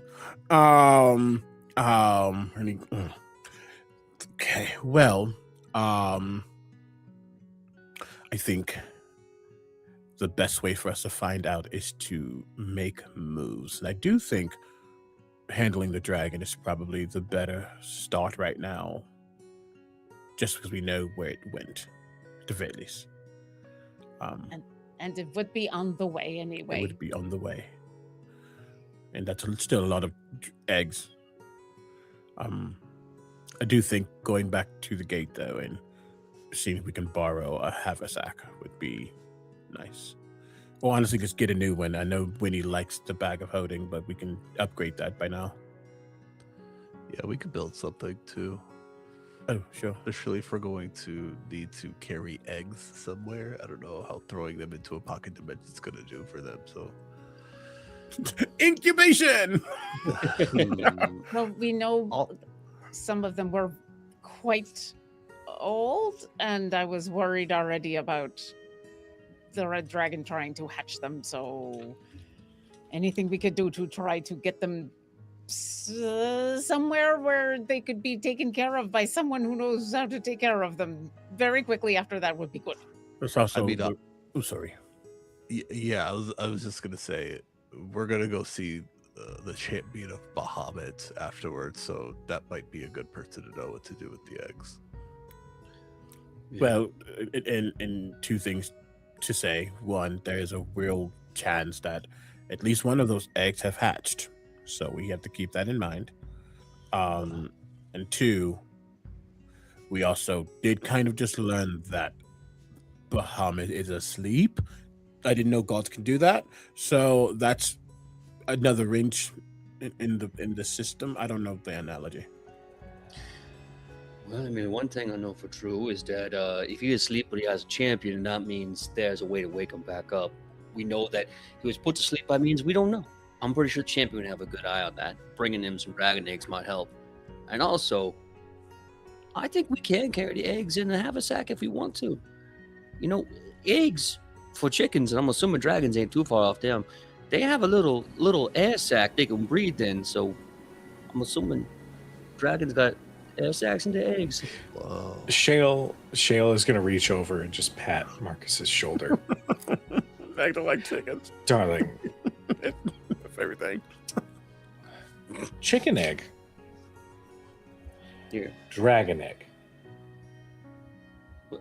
Oh, But here they have a sack in like a whole room, so like a room full of eggs. That yes, but then not only is Shell correct, but I believe in one of those pocket dimensions there is only so much air. oh, I'm saying that you don't gotta worry about that. If they like chickens, and I know they ain't totally like chickens, he looks over the shell. But if they like them at all, they got air sacs in the eggs that will make sure they are fine. Well, I don't know because I ain't never been a dragon. Have you? Do you remember when you were in your egg? Because No, but I do not remember a lot, and also I am not a dragon, so we need to talk to a dragon. We should talk to Shale. Can we talk to your dragon and ask them what we should do with the eggs? They'll have a dragon? Yes, she can summon a dragon, and we found out the last time that it was like a real dragon spirit of an actual dragon. Whoa. It's a little cramped in here, but Oh yeah, we'd have to do it outside. Yeah. Well, I wonder. Maybe I can. I have an idea. Oh! I have an idea. And as she moves her fingers, the temperature immediately around her cools, as there's just a gathering of pure white, freezing cold energy that she then places on the wooden table. And then when she lifts it, there is a dragon spirit that is very tiny on the table. You just see this tiny, adorable looking, sort of semi-translucent white dragon just sort of curled up in a ball, and then with icy blue eyes, they open and just sort of look around. For Basu and Leo, because you haven't been around to experience this yet, and I'm going to say your passives are high enough, despite the fact that this is a tiny little dragon. And despite the fact that Udazash has asked for this and is expecting it, there is still a moment in where you watch her tense. Just a moment. And then, oh, I did not know you could make them tiny. Okay. Okay. Hi, are you still able to speak when you are tiny? Yeah. Okay, hi. We are trying to rescue the 30, 40, many eggs from a bad dragon that stole them, and we are going to need to transport a lot of eggs. What is the safest way to transport dragon eggs? A bag, or like a basket.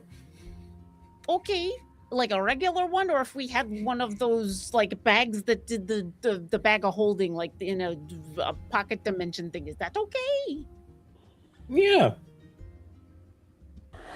Okay. I look over at Chael.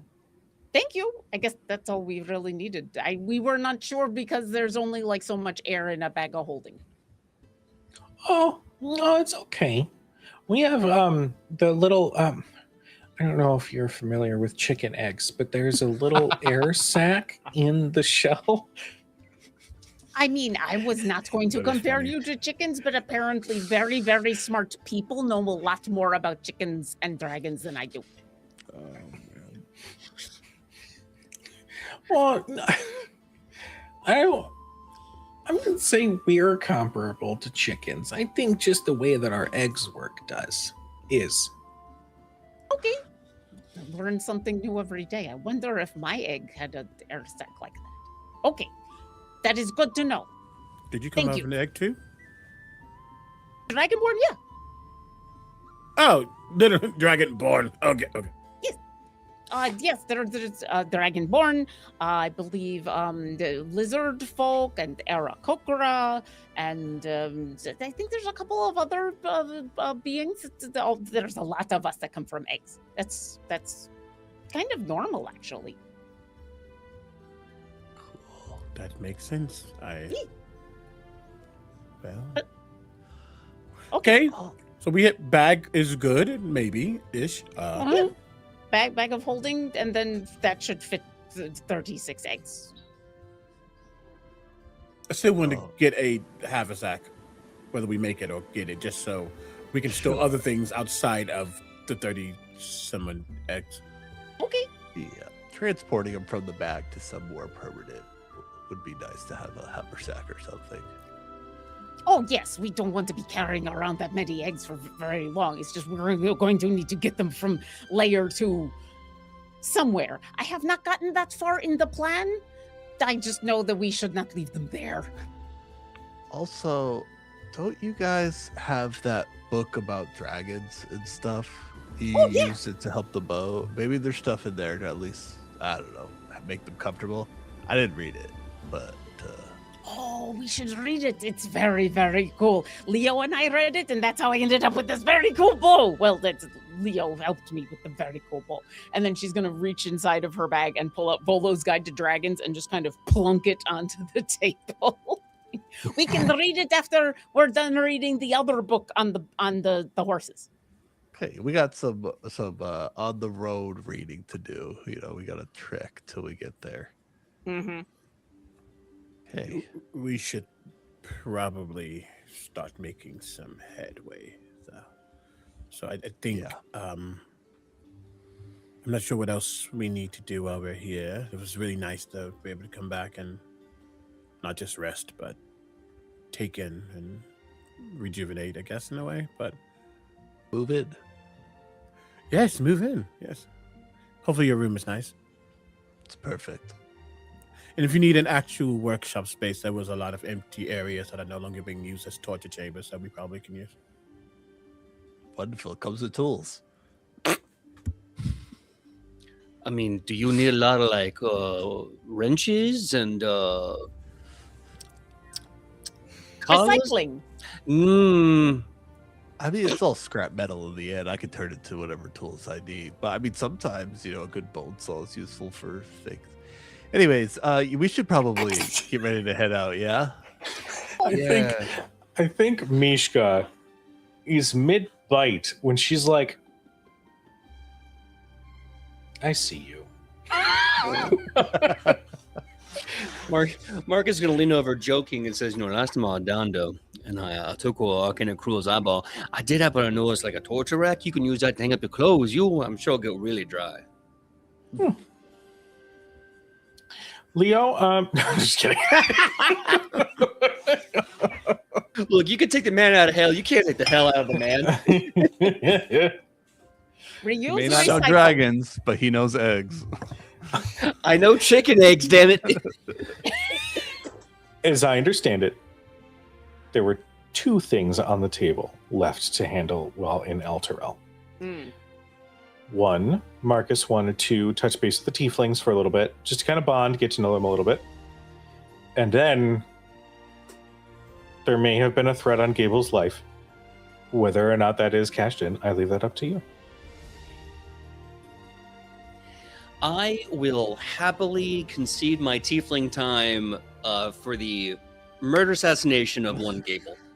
Here's the thing. I think what will happen is we'll finish dinner, lunch, dinner, whatever, and during the cleanup, as Shale is dismissing her little baby dragon, Udizash is going to pull Shale aside and go, so when would you like to kill Gable?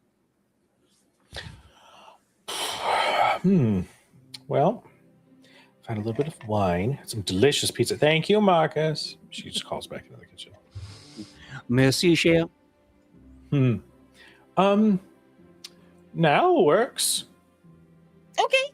I haven't tracked him very much yet, but I'm pretty sure I could find him very, very quickly. Were you looking to do it quietly, or did you want to talk to him first?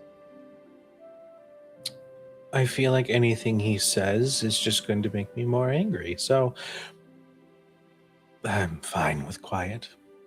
Okay, because I'm planning on doing it from a distance, and I don't really plan on getting anywhere close to him.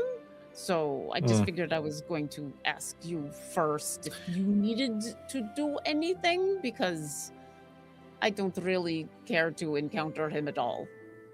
I mean, if it's a situation where it'll give you an easier shot, if I can draw him out, then I can do that. That's not a problem. Maybe I hadn't even really thought about it. I hadn't even known that he was going to be here until he was here, and then it was a thing. And then in the telepathic bond to everybody, okay, I'm going to go and kill Gable, and I'll be back probably in like an hour, hour and a half. Is there anything anybody needs from inside town? I don't I forget how much of an ability to just take life you have. I did promise that after what he did to Shale that I was going to do that. Oh no, he sucks for sure, 100%. I will say two things. Just two. One, I think he has ingrained himself within the leadership of El Terrell, which sucks. So there needs to be a contingency plan for. Oh, I feel like I'm an accomplice. You know what? Getting to the second part, you should probably speak to my granny. If this matters a lot to you, and I assume it does, there's no one I trust more than to handle situations like that than her. That is fair. If I am going to assassinate somebody in her city, it's only fair that I let her know first. Can I ask if this needs to happen now or after we deal with Dragon and Champion and Broderick and Tiamat? Well, usually when I promise to do something, I try to do it the right way. However, if you think that I should wait, I will. I don't know. Wait. I will not say I think anything because I am not in the world of underground assassinations. So is he like in a tunnel or something? I haven't started to track him, so I don't know exactly where he is, but hopefully is like meaning less above the law. Oh, okay. No, I don't care about that. It says nothing to do with law. But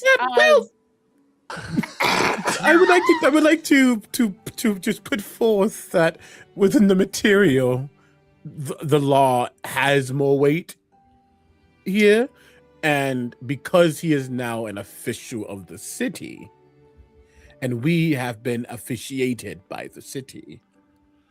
I was gonna mention that super cool deed. I mean, don't get me wrong. You want to kill someone, you want some help. I got your back. I don't care. But thank you, Pastor. I appreciate it. Yeah, but I don't know if his name is on that deed you all signed.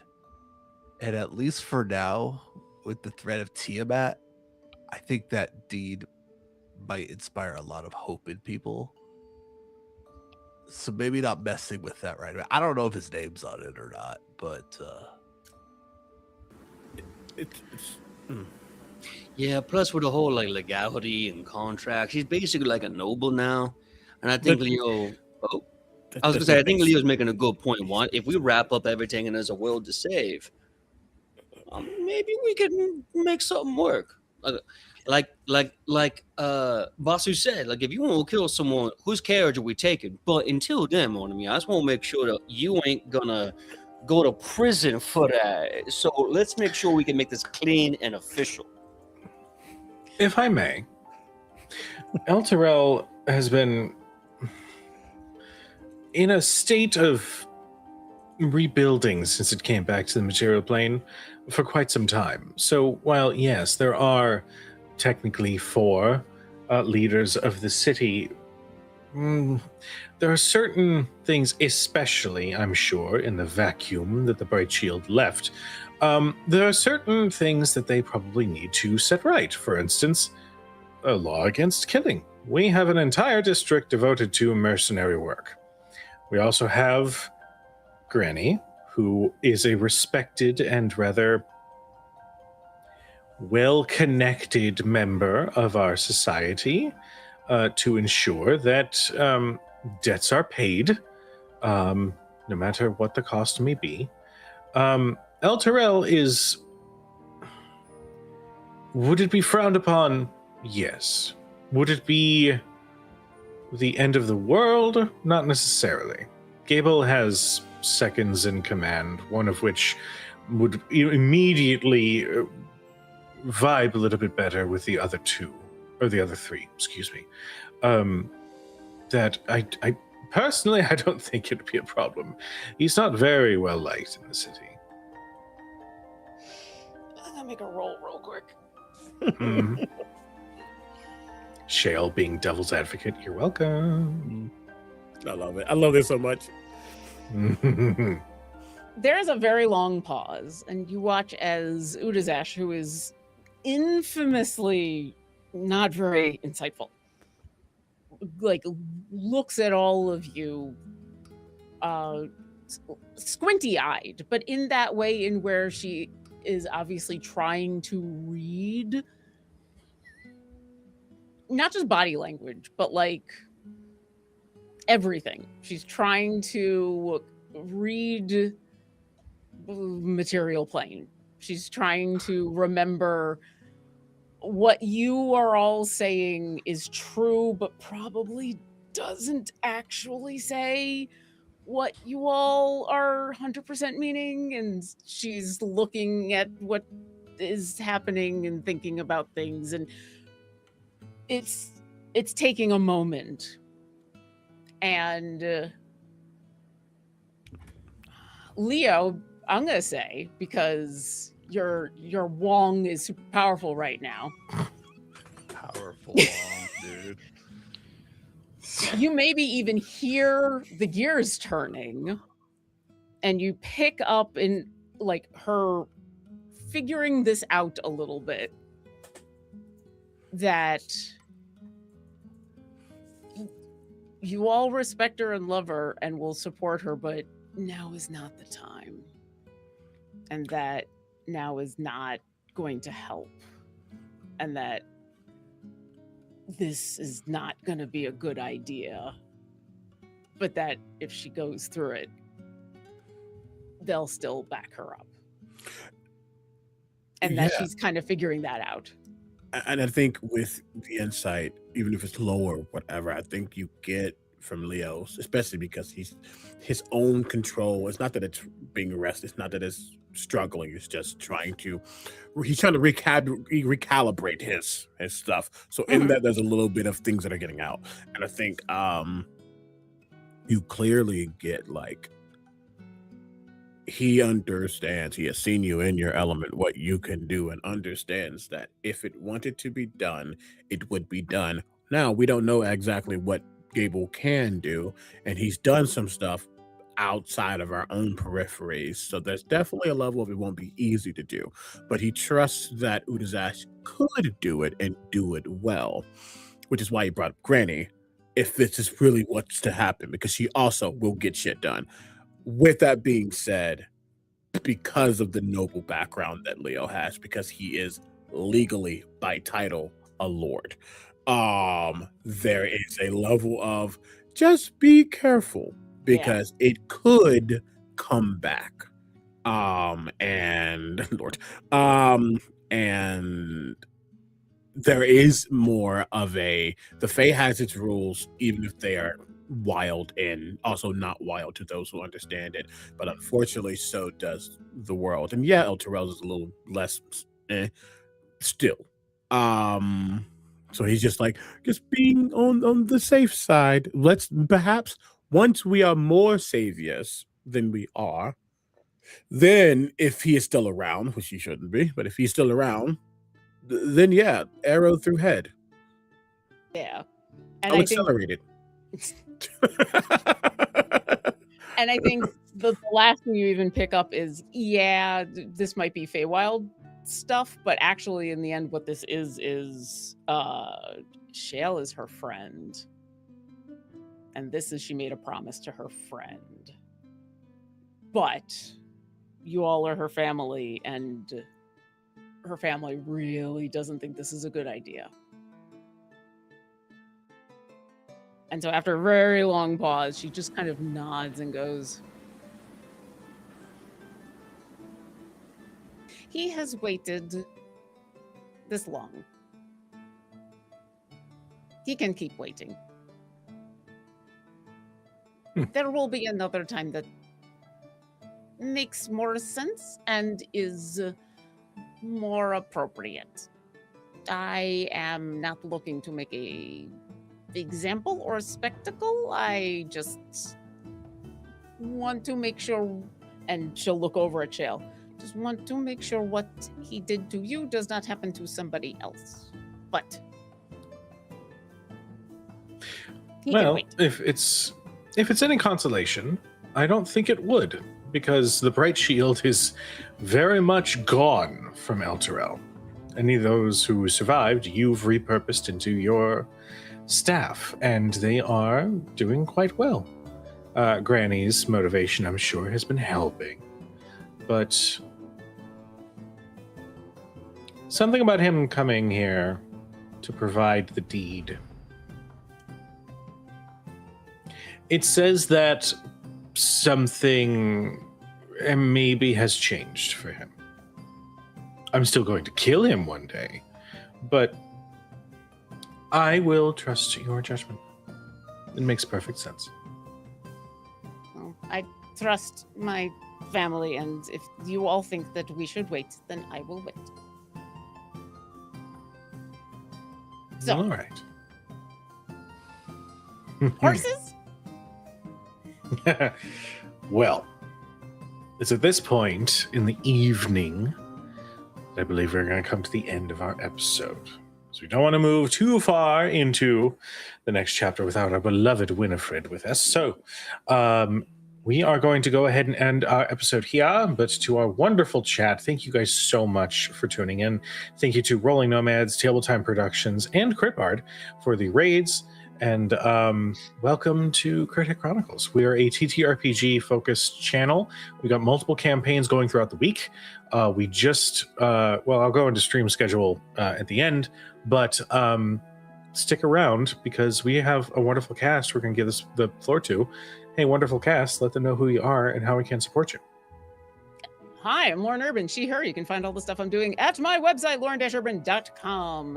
If you happen to be going to PAX West, you can find me doing all sorts of stuff. Some of it for myself, some of it for WizKids, who I am the community and social media manager. And you can find me on how to moderate and participate in convention panels, which is the most meta of panels put together by the amazing Tanya DePass. I am on a panel with amazing folks.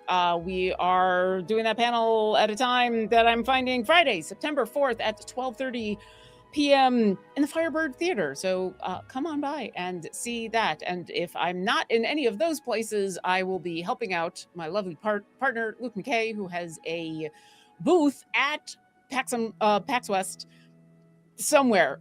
They haven't announced it yet, but he will be selling his art wares. So come on by because support real artists because AI sucks. Thank you. Hello, everybody. My name is Omega Jones, also known as Critbard across all social media channels. Pronouns are he and they. I have been Leo, a resident illithid scion who has upgraded to something. Oh, God. Soggy croissant. You can find me many places, including actually in like 45 minutes or so on my channel as I go live with Nerd Immersion, Ken Dragon Warrior, potentially Captain Robert. We're gonna be doing some Marvel Rivals tonight. And outside of that, you can catch me on Mondays over on Robert's channel for Weave Walkers. Next Wednesday for the last episode of the summer series, Blood and Bonds, over on Sir Pfeffer's. And then I'll be at Dragon Con same week as PAX West doing a bunch of panels, 3 live shows, and I'm already tired thinking about it. So it's going to be a lot. But yeah, very, very excited for the things coming up, and I can't wait to see what happens next in this chapter. Yay. Hello. I'm Tony Rodriguez, aka the Encountersmith. My pronouns are he, him, and you can find me anywhere on the internet at Encountersmith.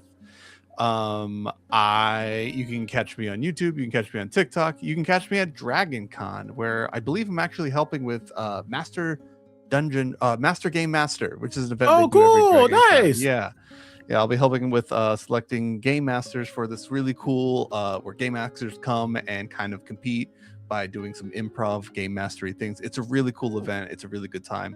Come check it out. It's always a lot of fun.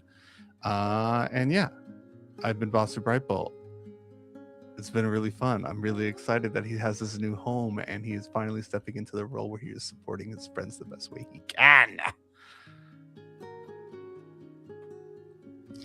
Hello, everyone. My name is PJ McGaw, and you can find me all over the internet at PJ McGaw. If you see the bearded face, you're in the right place. I've been Marcus Hellhammer. Full name. Go back to the top of the episode and watch it. But you can also find me, if you like anime and you like the San Diego Convention Center, you can find me running panels and content over at Anime San Diego, one of the fastest growing animes conventions on the West Coast. A bunch of other conventions. Let you know when you get the chance. You can also find me here Monday for the next couple of weeks, finishing up the first volume of Destiny's Path as we're about to round out the big first leg of Triumph of the Tusk from Paizo. Sponsored by Paizo and WizKids. Thank you both.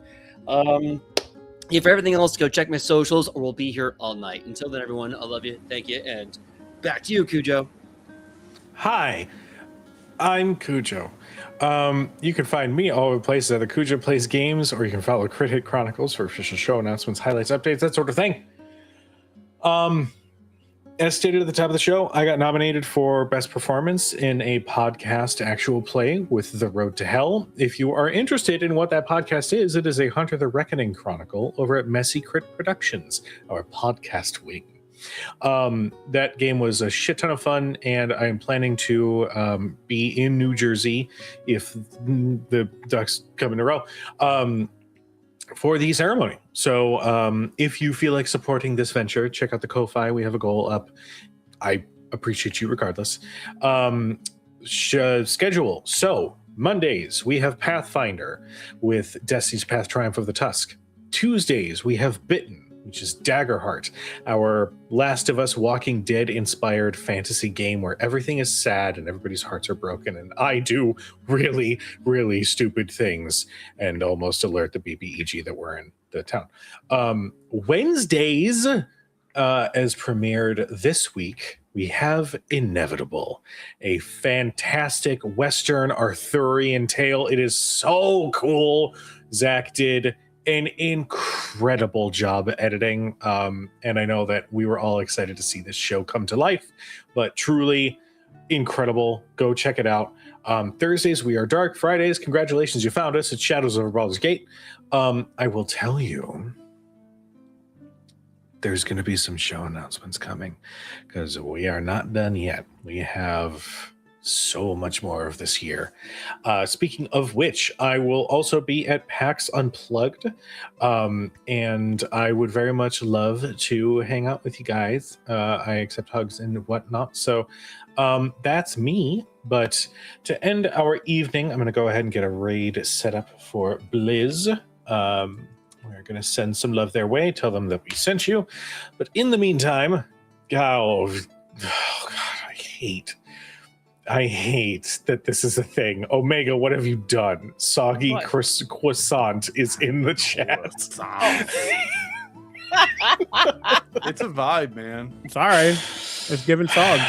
Look, if you're not soggy, then we're not down to loggy. Get out of the chat. What? Don't stay in the chat. Stay in the chat. Y'all deserve better Regardless. croissants. Regardless, we love you. We appreciate you. Please be nice to each other. Don't eat soggy croissants. We'll see you guys next time. Good night, everybody. Bye.